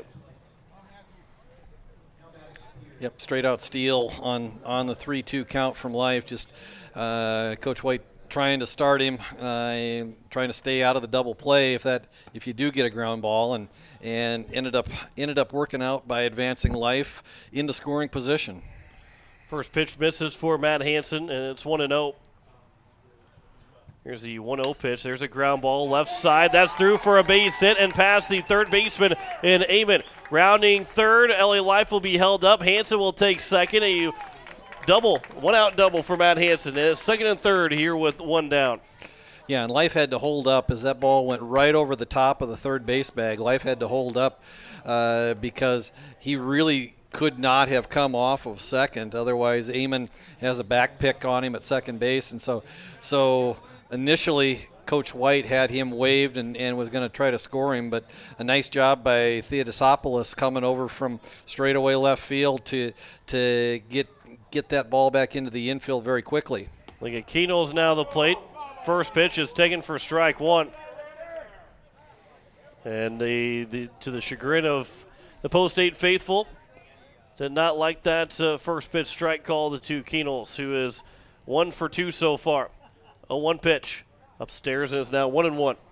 Yeah, this is a big at bat right now for Post-State with runners in scoring position, second and third, 1 out, base hit from Keenholz, and good speed from Hansen on second. They could put a couple of runs on the board. There's a ground ball that'll be fielded by the shortstop. No chance at first or at home plate. The throw to first, and Honkamp's down the bag So everybody's going to be safe. Hanson will go to third on the throw, and it's going to be first and third with one down, and a 8-5 lead now for Post State. Brookings had the infield in on the grass, trying to cut down the run, and a chopper from Keenholz that drew Krogman to his right, and the runner on third was off on contact. Life was off on contact. Krogman took a look at him, realized he didn't have a play at home, and then reset himself and tried to make the throw over at first. And when he did, he drew Honkamp off the bag, and so with that, the Eights score another run, and they're able to put runners on the corners. First pitch misses to Cade Hinkle. 8-5 lead now here for Post State. So that would be scored as an error on the shortstop Krogman. There's a ground ball. That's going to go off the glove of the pitcher and Bauer, and that's going to be an error on Bauer, and it's now a 9-5 lead here for Post State. Yeah, runners at first and second. Just a ball that Hinkle hit off the fists and was able to just kind of roll it, and Bauer goes down on his glove side, and as he got there, the ball kind of started to come up the lip of the grass, between the grass and the mound. Kind of took an extra little hop and hopped over the top of Bauer's glove, and everybody's safe, and the Eights get another run, and so now they're up 9-5 here with one out in the bottom of the fifth, and we got a mound visit from the Brookings coaching staff. They've got the 2 runs back to Post State here in this bottom of the fifth inning to make it 9-5. So they're up by 4, as we'll have some action in the bullpen going out in the left field side for the Brookings Bandits.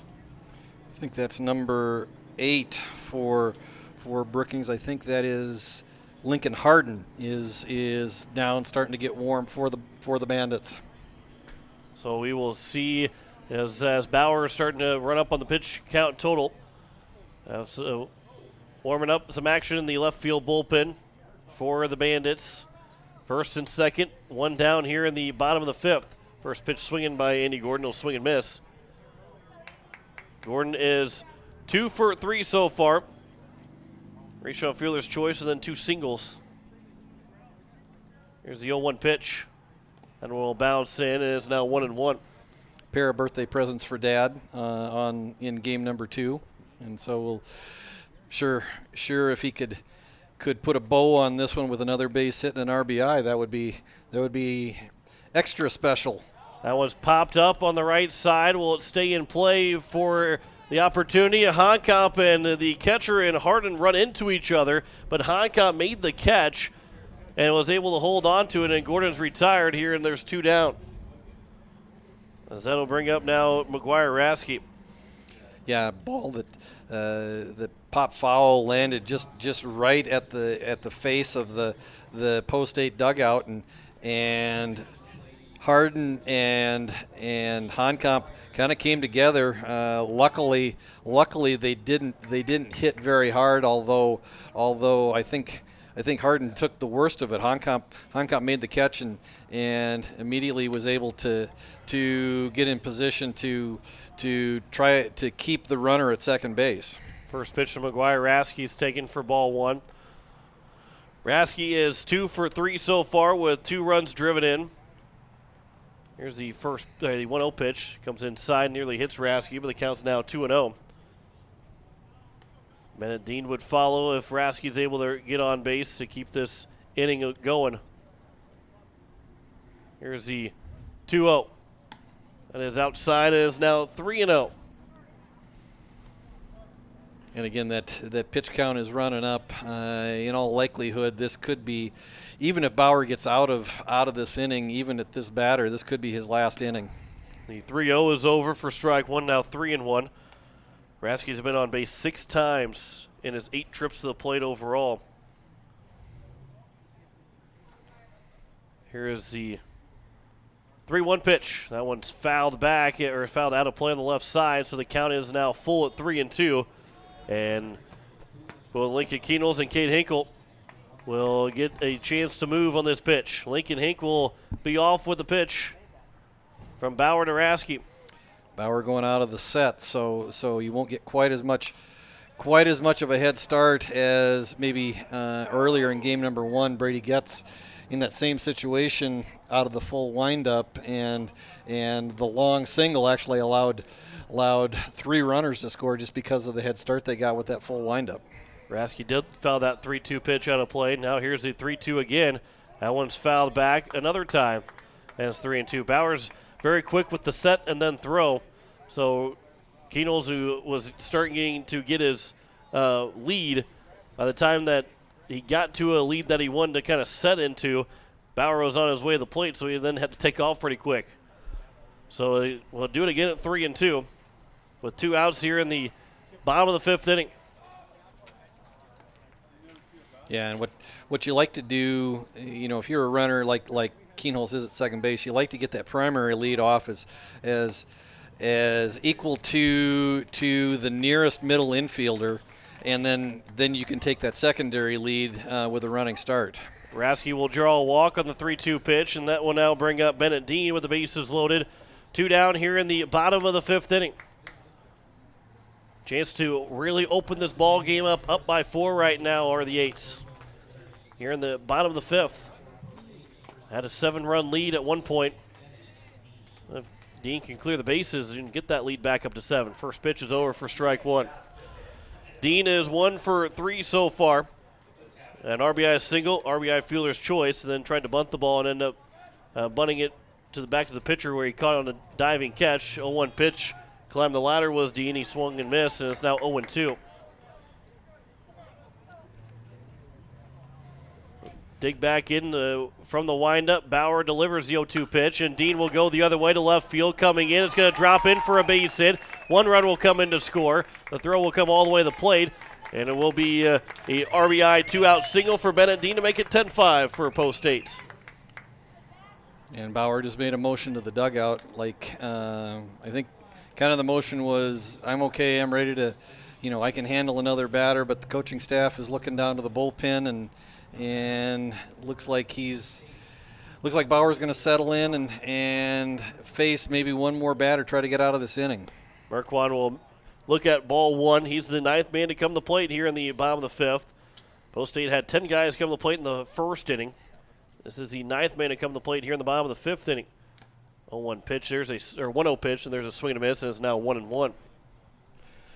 Yeah, and a nice response from Post 8 right here. After giving up those 5 unanswered runs and seeing Brookings crawl back within 2, putting 3 here on the board in the bottom of the 5th, giving them a little breathing room going into the latter stages of this game. The 1-1 pitch is inside, and it's now 2-1 here to Jack Merquant. He is 0 for 3. A ground out, strikeout, and a grounded into a fielder's choice. 2-1 pitch is upstairs, and it's now 3-1. On deck, Elliott Life. He singled the lead off the 5th inning. He's looking for another chance to hit here in this 5th. 3-1 pitch. Merquan will pop it up into shallow center field. Coming in will be the center fielder and Hamrick to make the catch, and that will retire the side here in the bottom of the 5th. All 9 men come to the plate for Post State. They score 3 runs to now take a 10-5 lead over the Brookings Bandits. You're listening to Post State Baseball on today's KCCR and today's KCCR.com. At Shane's Pharmacy, your healthcare is important, and Shane wants to be the pharmacist to take care of you. Shane's Pharmacy will make sure your prescriptions are filled in a timely manner. They'll answer your questions, and they'll even deliver to your home or office. Call 223-9200. Shane's Pharmacy is the pharmacy you know and trust. That number again is 223-9200. Shane's Pharmacy in Fort Pierre. Proud to support high school athletics. Comtech in Pierre invites you to come out and check out their expansive showroom. It's filled with everything you need to thrive in today's technology-dependent world and a knowledgeable staff to guide you through. Comtech has TVs, computers, personal electronics to commercial electronics, anything to fit your technology needs. The experienced professionals at Comtech can guide you through any questions you may have. Whether you struggle with technology or live for it, Comtech can help you find exactly what you're looking for. Comtech will even install and service what they sell, so you don't have to worry once you get your products home. Comtech, located at 1601 North Lowell Avenue behind Walmart. Check them out online at ComtechPlus.com.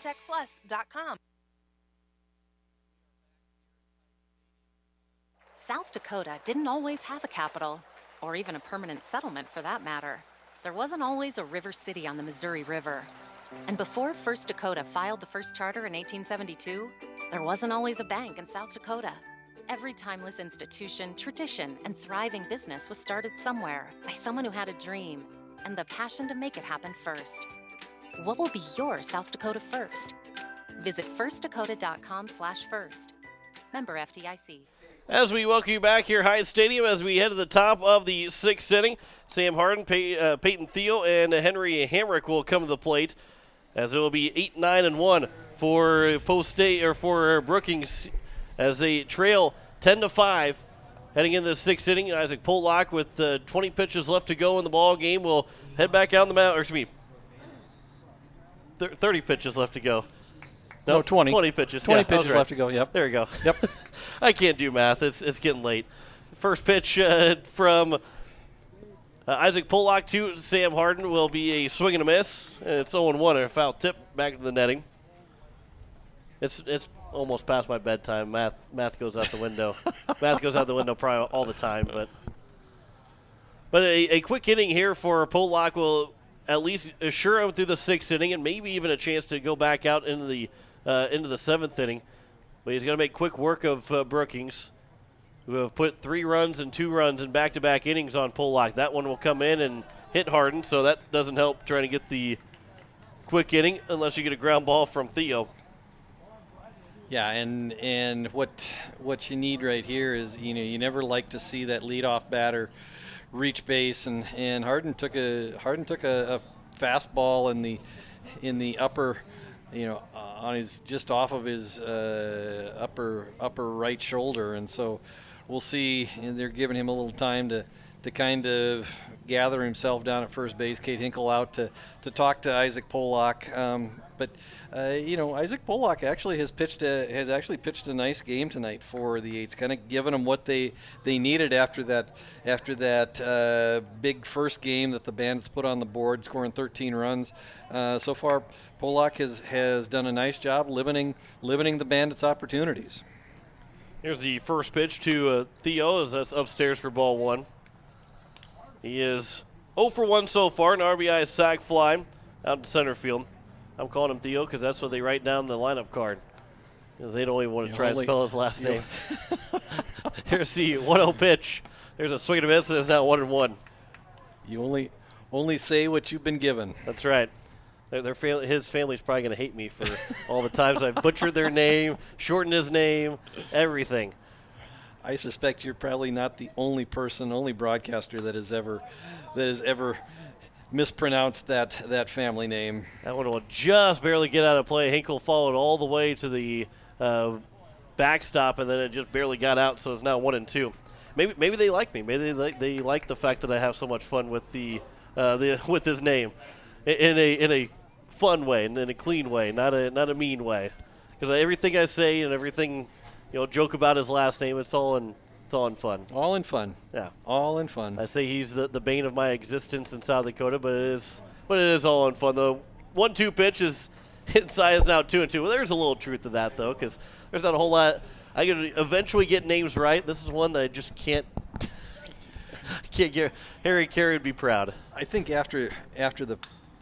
That one's popped out towards the shallow center field, going back. It's going to land in no man's land. Drop in the throw to second is not in time. It'll be a single here for Theo, and it's now first and second with nobody out. Yeah, and that was a ball that just kind of a high fly ball into short left center field, and probably some miscommunication between Keenholz and Merkwan. Keenholz going out from shortstop, Merkwan coming in from left field, and unfortunately, just fell in between the two of them. Here's the first pitch to Henry Hamrick. That's outside for ball 1. Now, those are balls that you want the outfielder, whether it's left, center, or right fielder, as they're coming in. It's much easier to go in than it is to go back on a ball that they would have the final say. But when you have a shortstop like Keenholz who can get to a lot, it's whenever he says he's got it, or maybe they didn't say anything at all to each other, but you feel like he's got a chance to go get anything around him. As it counts 2-0 here to Henry Hamrick. Here's the 2-0 pitch. That one is out towards center field. McGuire Rasky going over. He will get underneath it, make the catch. Runner will tag and head to third. And it will be now first and third with one away. Just got a text from Jamie Rasky, the Brookings native, and with the pronunciation for you. I can send it to you if you want. I mean, I don't think it'll work. No, and when you think of Jamie Rasky, it's just nothing's worked for me to get it right. You can literally say it, and I can try and repeat it to you, and I'll probably still get it wrong. You know, I think the last gasp effort is to just spell it out in syllables and paste it to the window in front of you. And I still mess it up. Here's the first pitch. There's a line drive to right field. Elliott Life right to him, makes the catch. The throw coming in. It'll be up the line, cut off by the first baseman, Dean. It's a RBI sac fly by Cole Malum, and it's now a 10-6 ball game. Yeah, nice job by Elliott Life. Those line drives right at outfielders can be a tough play, but nice job reading the ball by Life out in right field, and got rid of the ball quickly and got it back into the infield and throw just a little bit up the line. Dean cuts the ball off, keeps the runner at first base. First pitch is upstairs for ball one to Jackson Krogman. He is 1 for 2 so far, an RBI single back in the top of the fifth inning.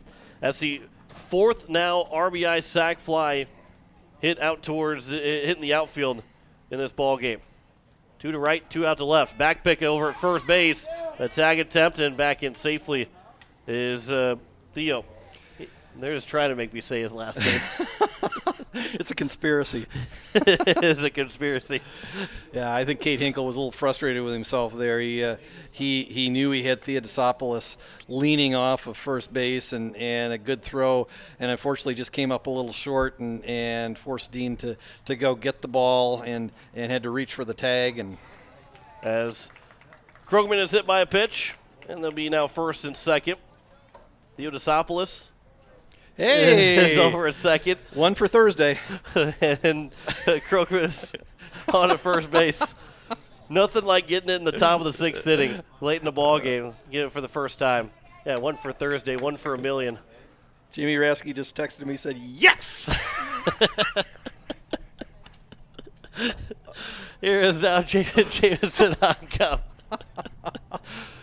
Honkamp will dig in with runners at first and second. First pitch, he'll swing and foul that one out of play.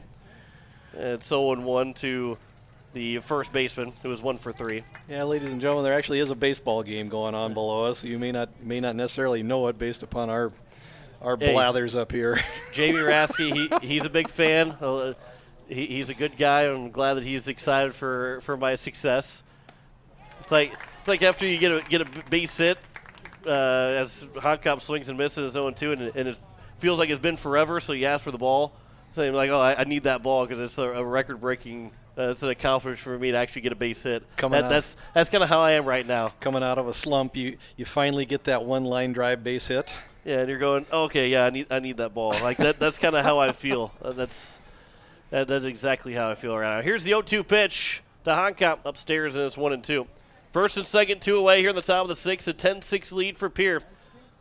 The big at-bat here for Isaac Pollock, trying to finish out this sixth inning before they have to go to the bullpen. Here comes now the 1-2 pitch from Pollock to Honkamp. Inside, and it's now 2-2. This is going to be Pollock's last batter. He's now at 103 pitches on the day. So unless Honkamp either goes down or gets on here, we will see Isaac Pollock's day be done. Well, he does get Pollock there with a called third strike, and Honkamp will go down for the second time looking. That will end the inning. Another run scores on 1 hit in the inning. No errors, and 1 man left on base, 2 men left on base. We head to the bottom of the sixth. It is a 10-6 lead for Pierre over Brookings. You're listening to Post-State Baseball on today's KCCR and today's KCCR.com. Do you need the Pierre Governor apparel for the big game? Or how about Stanley County apparel or Post-State apparel? All Around Graphics in Pierre is your place to go. Not only can you get your apparel, but they also do screen printing, jerseys, awards, and trophies. And did you know they can print and customize your signs? All Around Graphics can do it all. Located at 819 North Euclid Avenue or call 224-4677.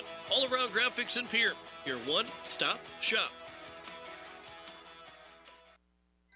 Agtegra in Highmore. We pride ourselves on providing our customers with reliable markets, superior services, and quality products. From corn and soybeans to spring and winter wheat, you can trust Agtegra in Highmore with all your grain handling needs. It's all about helping you achieve the best harvest possible. Call Agtegra of Highmore today at 605-846-1379.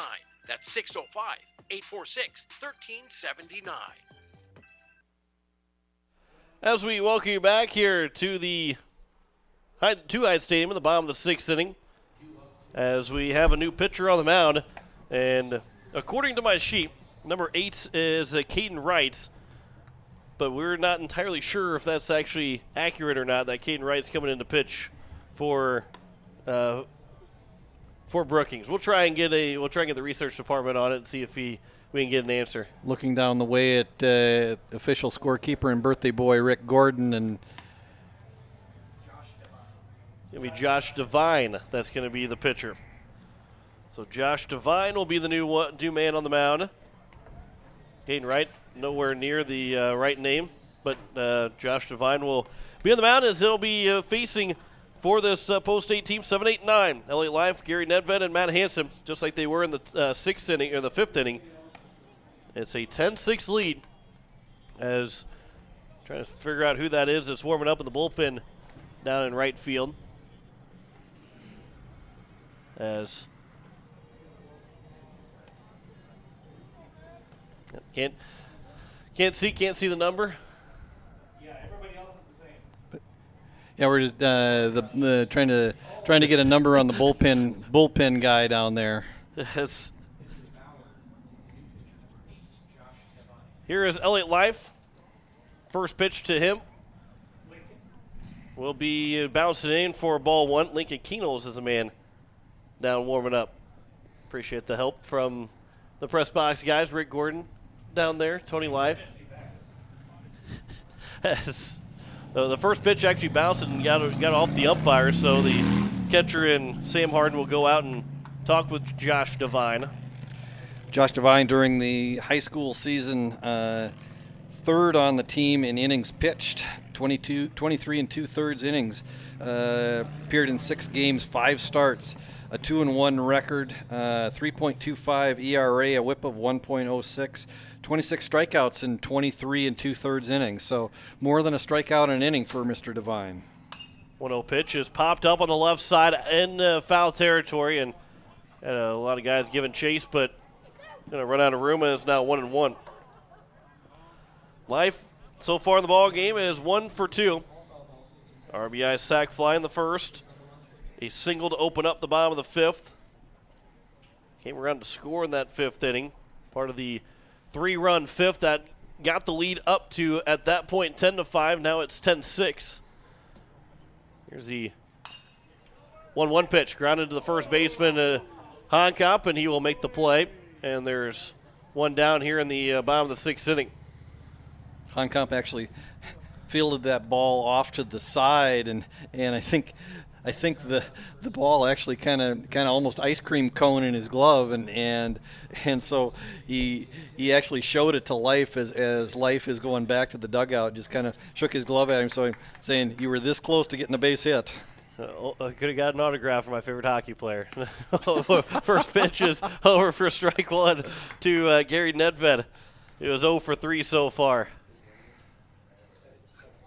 Makes you, if you're a coach, makes you a little nervous when he swipes at it like he does, instead of just getting right in front of that baseball. Here's the 0-1 pitch.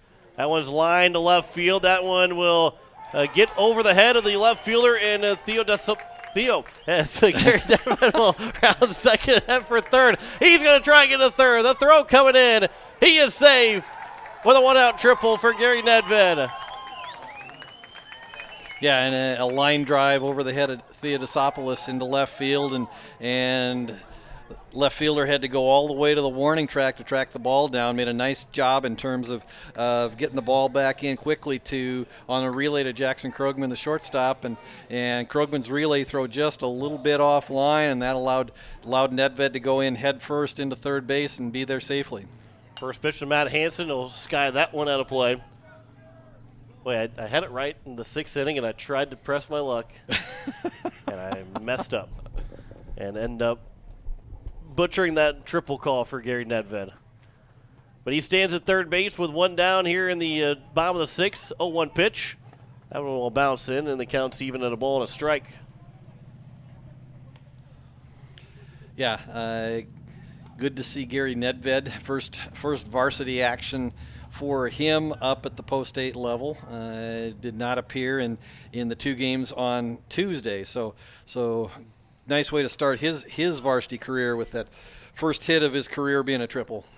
The one pitch is fouled back and is now 1-2 here to Hansen, who is 2 for 3, single and double, also reaching on an air. As the 1-2 pitch from Devine and fouled back. And we will do it again here at 1-2. Brookings has the infield in on the grass. They're trying to cut down this run, try to keep this a 4-run ball game, give themselves one last gasp effort in the top of the 7th. But like we've said, the old adage, you pull the infield in, the batting average goes up for the other team by 100 points. There's a ground ball left side, fielded by the shortstop. The throw of the plate is going to be in time as Hansen's on at first with a fielder's choice. Nedved immediately broke for home, and the throw to get him out at the plate by the shortstop, Krogman. And there's now 2 down to bring back up Lincoln Keenels at the top of the order. We'll see if the 8s can recreate a little momentum here, keep this inning going. Even though there's 2 outs, they still have a runner at first after that triple from Nedved and seeing Nedved getting thrown out at home by Krogman. So here's Lincoln Keenels, who is 1 for 3 so far. Rayshawn Ayers' last at bat. First pitch is over for strike 1. Looks like he's going to be the guy that will come in to pitch in the 7th inning to try and finish out this win against Brookings and even their record back up to 2-2. Here's the 0-1 pitch. Chopper at the plate. It's going to be a tough play over at third base. And the throw is not going to be in time. It's a wild one. And rounding second, heading for third is going to be Hansen. So second and third here with 2 away. And I believe that's got to be a base hit and an air. Going to be charged, base hit for Keenels and air charge to Amon. Yeah, and actually Brookings caught a little bit of a break there because Amon came, he almost fielded the ball almost like it was a bunt. I mean, it was kind of a swinging bunt off the bat of Keenholz. So as he's coming towards the plate and trying to throw off balance, that ball, skipped past Honkamp and actually, thankfully for Brookings, Whitty comes in from right field and backs the play up, because if that ball goes down into the right field bullpen, the Governors get at least one run, and potentially, depending upon how far it might have gone, could have seen Keenholz certainly end up at third. The first pitch to Henkel is taken for ball 1. Henkel so far is 1 for 3 in the ball game as he'll foul the 1-0 pitch out of play, and it's now 1-1. Here to the catcher. It's actually has turned into a big at bat right here. Base hit from Henkel likely scores 2 and puts the Governors up by 6 going into the top of the 7th.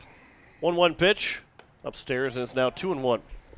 Devine with a good fastball, just good velocity. I mean, this is kind of a power on power kind of matchup right now. It's just Devine giving you his best stuff, seeing if he can find the strike zone, and Henkel likely sitting dead red all the way. 2-1 pitch. That one will miss low, and it's now 3-1. Andy Gordon is on deck, who is 2 for 4 so far here in tonight's game. Devine with an off-speed pitch after we talk about his velocity, but an off-speed pitch that missed inside. Here's now the 3-1 pitch. That one is over, and it's now 3-2. Henkel taken all the way at 3-1, trying to draw that walk, or at least get something that he was potentially looking for. Probably looking for the fastball. Saw a changeup instead. 3-2 pitch. Henkel will spoil it. Might have swung a ball 4, but a 2-strike approach. Anything close, try and put the bat on the ball, and he fouled away to keep it at 3-2. 2 outs here in the bottom of the 6th inning. 10-6 lead here for Post State. The 3-2 pitch is inside, and now the bases are loaded here with 2 away. Brookings infield back to normal depth with 2 outs, just trying to get a ground ball that they would take to first base. But now with runners clogging up every bag, they'll go to either first base or the closest bag, whichever one's easier. It's a big spot here for Andy Gordon with the bases loaded and 2 away. First pitch is at the knees for strike 1. Singled back in the 2nd and 4th innings. Now a chance to make up for his last at-bat where he popped out in foul territory. Here's the 0-1 pitch. And Gordon will line it straight to Jeldon over at second. He'll make the catch to end the inning, and Post State is held scoreless here in the bottom of the 6th. No runs on 2 hits in the inning, 1 error, and 3 men left on base. We head to the 7th. Post State needs 3 outs to win this one. They lead 10-6 over Brookings. You listen to Post State Baseball on today's KCCR and today's KCCR.com.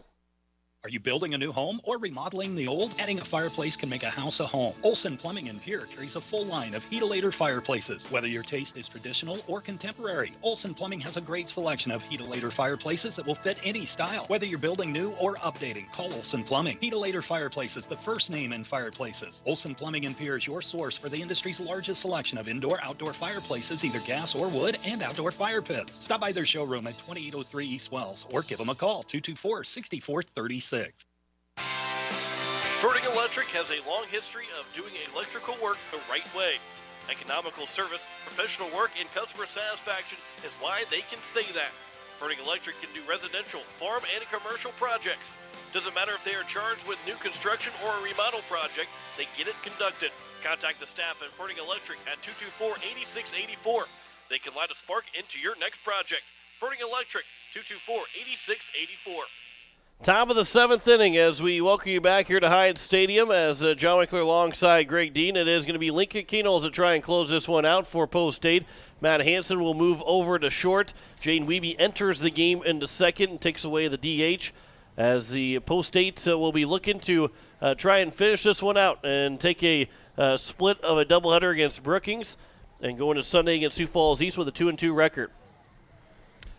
Lincoln Keenholz on the year, came in, got a 4-out save on Tuesday night against Rapid City Post 22. Gave up no hits, no runs, 2 walks, struck out all four of the outs were recorded by strikeout. So we know that Keenholz has that big arm, and again, this is going to be just kind of what you see out of a typical closer. Just I'm going to bring my fastball. That's going to be my pitch. The majority of the time, you may see an off-speed pitch, just to get you thinking. But in all likelihood, it's going to be mostly fastballs. And it will be Amon, Jeldon, and Whitty, the first 3 hitters, 5, 6, and 7. Here for the Brookings Bandits. A 10-6 lead for Post State. They led 6-0 after 1, 7-0 after 2. Made it to a 7-3 ball game after 4. And then it was a 7-5 game before Post State was able to open back up to a 10-5 lead. And now we sit at 10-6 heading into the top of the 7th inning. And scored 3 runs in the 4th at Brookings, 2 in the 5th, and 1 in the 6th. Their Post State has scored 6 in the 1st, 1 in the 2nd, and 3 in the 5th.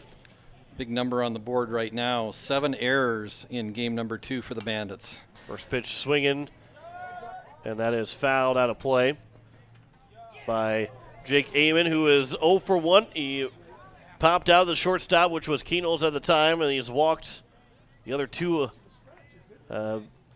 plate appearances. 0-1 pitches upstairs, and it's 1-1. Amon, Jeldon, and Whitty collectively 1 for 4 in game number 2. 2 runs scored.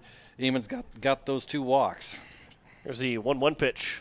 There's a line shot. Wiebe is right there to make the play, and leadoff man retired here in the top of the 7th.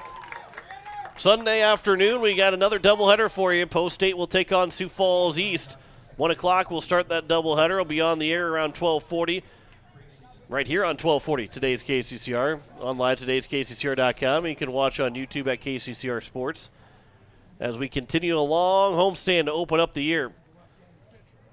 13 days before we go on the road. I guess you can not count today anymore. 12 days before we go on the road. Wednesday, June 16th will be the first time that Post 8 will be on the road, and we go to the newly renovated Fitzgerald for Post 22. 0-1 pitch. That one just misses, doesn't catch the zone, and is now 1-1. Yep, first games played at the newly renovated Fitzgerald Field today. The Rapid City Post 22 and Rapid City Post 320 hosting the Veterans Classic out there this weekend. The 1-1 pitch, they swing and a miss, and it's now 1-2. At Veterans Classic, we were there last year, but it was not at the beginning of June. It was towards the middle to the end of July, kind of replaced the Gopher Classic for Post 8. 1-2 pitch, a swing and a miss, and there's now 2 down, and Post 8 out away from finishing off this doubleheader split. Leading 10-6 here in the top of the 7th inning. As we're rolling up towards 10 o'clock, we'll have for you the Lakers and Suns. As the first pitch is over for strike one after we get done with this ball game. Ashton Whitty, the last chance. He is 0 for 1 so far, hit by a pitch, sac fly, RBI.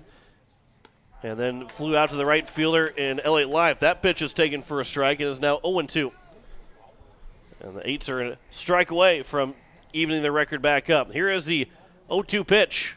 That one will miss low, and it's now 1-2. After talking about Keenel's velocity, what does he do? He comes to Whitty with 3 consecutive off-speed pitches. So now here's the 1-2 pitch, as Keenel's will step off, get a new sign, regroup himself as he will throw the 1-2 pitch to Ashton Whitty. Curveball that looked like it was good, but it might have crossed the zone a little high, and it's now 2-2. I think somewhat to the chagrin of the Post 8 faithful. They thought that should have been strike 3. Thought that was the ball game. 2-2 pitch. There's a swing and a miss, and that is the ball game as Liga Keenels comes in and goes 1-2-3 in the 7th inning. And Post 8 will even their record back up to 2-2 on the season with a 10-6 win over Brookings here in game number 2. We'll step aside for 2 minutes, come back to wrap up here the doubleheader as Post 8 splits with the Brookings Bandits.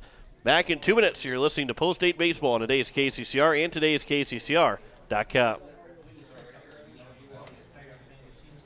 Are there less than 100,000 miles on it? Gateway Ford Lincoln Toyota in Pierre is prepared to give you top dollar. Again, if your ride is 2014 or newer with less than 100,000 miles, Gateway Ford Lincoln Toyota will give you top dollar for it right now. Trade it in or sell it to us. Doesn't matter. Your vehicle has never been worth more than it is right now. Stop in at 518 East Sioux Avenue in Pierre. Call 605-224-7378 and visit gatewayflt.com. Overhead Door Company of Pierre is a locally owned business specializing in the sale, service, and installation of residential and commercial garage doors. They provide quality, dependable products with constant service and the peace of mind you need. Overhead Door is one of the most recognized and most respected brand in the garage door industry. For installation and repairs, call Overhead Door Company today at 224-6200. That's 224-6200. Wondering what to do with the pitted and rutted drive? B&B Equipment will get you covered. Wanting to put something down the ground? B&B Equipment will put a hole in your project. Need to even up that property? B&B Equipment can fill that need. B&B Equipment can deliver all your gravel and material needs. B&B Equipment is here for all your excavation needs. Contact B&B Equipment, 224-6727. A contractor here for you. That's B&B Equipment, 224-6727. Innovation. It's right here. Avera St. Mary's Hospital keeps care local for you and your family, offering comprehensive care that has earned 4 out of 5 stars by the Centers for Medicare and Medicaid Services in hospital performance and safety. Avera St. Mary's world-class care is further supported by advanced technology, 2-way video e-consults, 3D mammography, and a state-of-the-art birthing center, so you and your family don't have to go anywhere else, because innovation lives right here in Pierre. Learn more at avera.org/news. As we welcome you back here at Hyatt Stadium, as we are finished with a doubleheader as Pierre and Brookings. They split as the first game was a 13-7 win for Brookings and a 10-6 win for Pierre. to finish out the doubleheader. John Winkler alongside Greg Dean. And Greg, hey, just like what we saw in the first day on Tuesday, Post State didn't look very comfortable in that first game, but they turned things around, and you're still leaving with a split. You're still going 2-2. Yeah, you would like to see a doubleheader sweep, but you're able to recover after that first game loss to come back and win the second game. Yeah, and again, I mean, these are three really good teams to start the season with, and so you come out of these first four games at 500, 2-2. Like you said, ideally you'd like to be 3-1 or even 4-0, but I think to be 2-2 at this point of the season is certainly something that I think coaches Brian White and Nathan Nas can live with. The upside is the offense has been pretty decent so far. I mean, the Eights have been able to score runs. Where they've struggled a little bit is the fielding has been a little shaky at times. That was something that was kind of a hallmark throughout the spring season. I mean, throughout the spring season, generally the same group of young men were very good with the leather, and so the fielding has been a little shaky at times. But probably the biggest thing is too many walks, and we saw that in the first game. Couldn't find the strike zone for a while, and even here in game number 2, I mean, I think the key to success was the fact that Isaac Pollock only walked 3 here in game number 2. Yeah, as he went 6 innings to pick up the win. It was a 10-6 win for Post State in Game 2. Lincoln Kinos came in and finished out the job in the 7th inning, getting all 3 outs in a row, and it was a 10-6 win for Post State here in that second game, as they are now 2-2 on the season and will host Sioux Falls East on Sunday. First pitch will be at 1 o'clock. We'll be on the air at 12:40. First pitch at 1 with that doubleheader here on today's KCCR, today'skccr.com, and available to watch on YouTube at KCCR Sports. A 2-2 record now for Post State, and they hit the ball really well. 27 hits in 2 games. They did have 4 errors. Brookings had 11 errors in those 2 games. I'm sure they're leaving, and of course, they say we always talk about the last game you played is the one that you kind of remember. So Pierre probably won't be leaving with the sour taste in their mouth, unlike where Brookings will probably be feeling a little bit down because only had 7 errors in that second game. They had 11 errors in the total of 2 games, and it's a pretty glaring thing that you're going to see for Brookings to say this is how we need to get better, and it's going to be pretty obvious. We just got to limit the errors. Yeah, and if you go back and look at Brookings' numbers from the spring season, I mean, that was kind of the Achilles heel. I mean, they averaged, if I remember right, over 2 errors a game, and if you compare that with a lot of the other top echelon teams, a lot of those other teams, had much lower error numbers, and so when you commit that error, it just kind of takes some of the air out of the balloon, and so it kind of takes some of the momentum away from you. And so I think that's probably something that the Brookings coaching staff is gonna talk about. As I see him talking out close to the left field dugout now, and probably be a point of emphasis in practice for the next couple of days for this Brookings Bandit squad. As Post State, we have the line score in game number 1. It was 13 runs, 11 hits, 4 errors, and 10 men left on base for Brookings. 7 runs, 13 hits, 3 errors, and 10 men left on base for Pierre in that first game. In game number 2, for Pierre, who was victorious, 10 runs, 14 hits, 1 error, and 11 men were left on base. And then Brookings had 6 runs, 8 hits, 7 errors, and 7 men left on base. First game of the time of the ball game in game 1 was 2 hours and 31 minutes, where time of the ball game in game number 2 was 1 hour and 59 minutes. And the big thing is the amount of walks that were not there for that ball game, especially on the Post State side. Didn't allow too many walks. So they will win in game number 2, as they have now even their record at 2 wins and 2 losses before Sioux Falls East will come into town on Sunday. And again, first pitch is at 1 o'clock, and we'll have that doubleheader for you here on today's KCCR, today'skccr.com, and available to watch on YouTube at KCCR Sports. That'll wrap things up for us here this evening. For Spencer Kelly back at the station, to Greg Dean to my right, I'm John Winkler. Back on the air at 1 o'clock, or 12:40 for a 1 o'clock start of a doubleheader on Sunday between Pierre and Sioux Falls East. Final scores once again. Brookings wins Game 1 of the doubleheader 13-7. But Post State comes back to win Game 2 10-6 as we say goodnight from Hyde Stadium.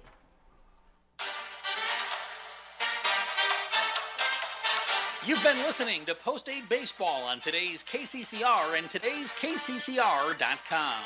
Post 8 Baseball is brought to you by Evermore Boutique, Wagner Auto, Owyhee Federal Credit Union, Service Master, Rising Hope Counseling, Todd's Electric, Pierre Sports Center, AirTech, Gales Gas, Avera, Bank West, B&B Equipment, Overhead Door Company, Gateway Ford, Lincoln, and Toyota, Farting Electric, Olson Plumbing, Agtegra, All Around Graphics, First Dakota National Bank, Comtech, Shane's Pharmacy, Black Hills Federal Credit Union, Midwest Cooperative, South Dakota Weed and Pest, Nystrom Electric, Dakota Sprinkler, Lamb Motor, Kathy Sunshine Properties, Sioux Nation, Kruger Contracting, Home Care Services, and Fisher Rounds. Join us all season long for Post 8 Baseball on today's KCCR and today's KCCR.com. This has been a special presentation of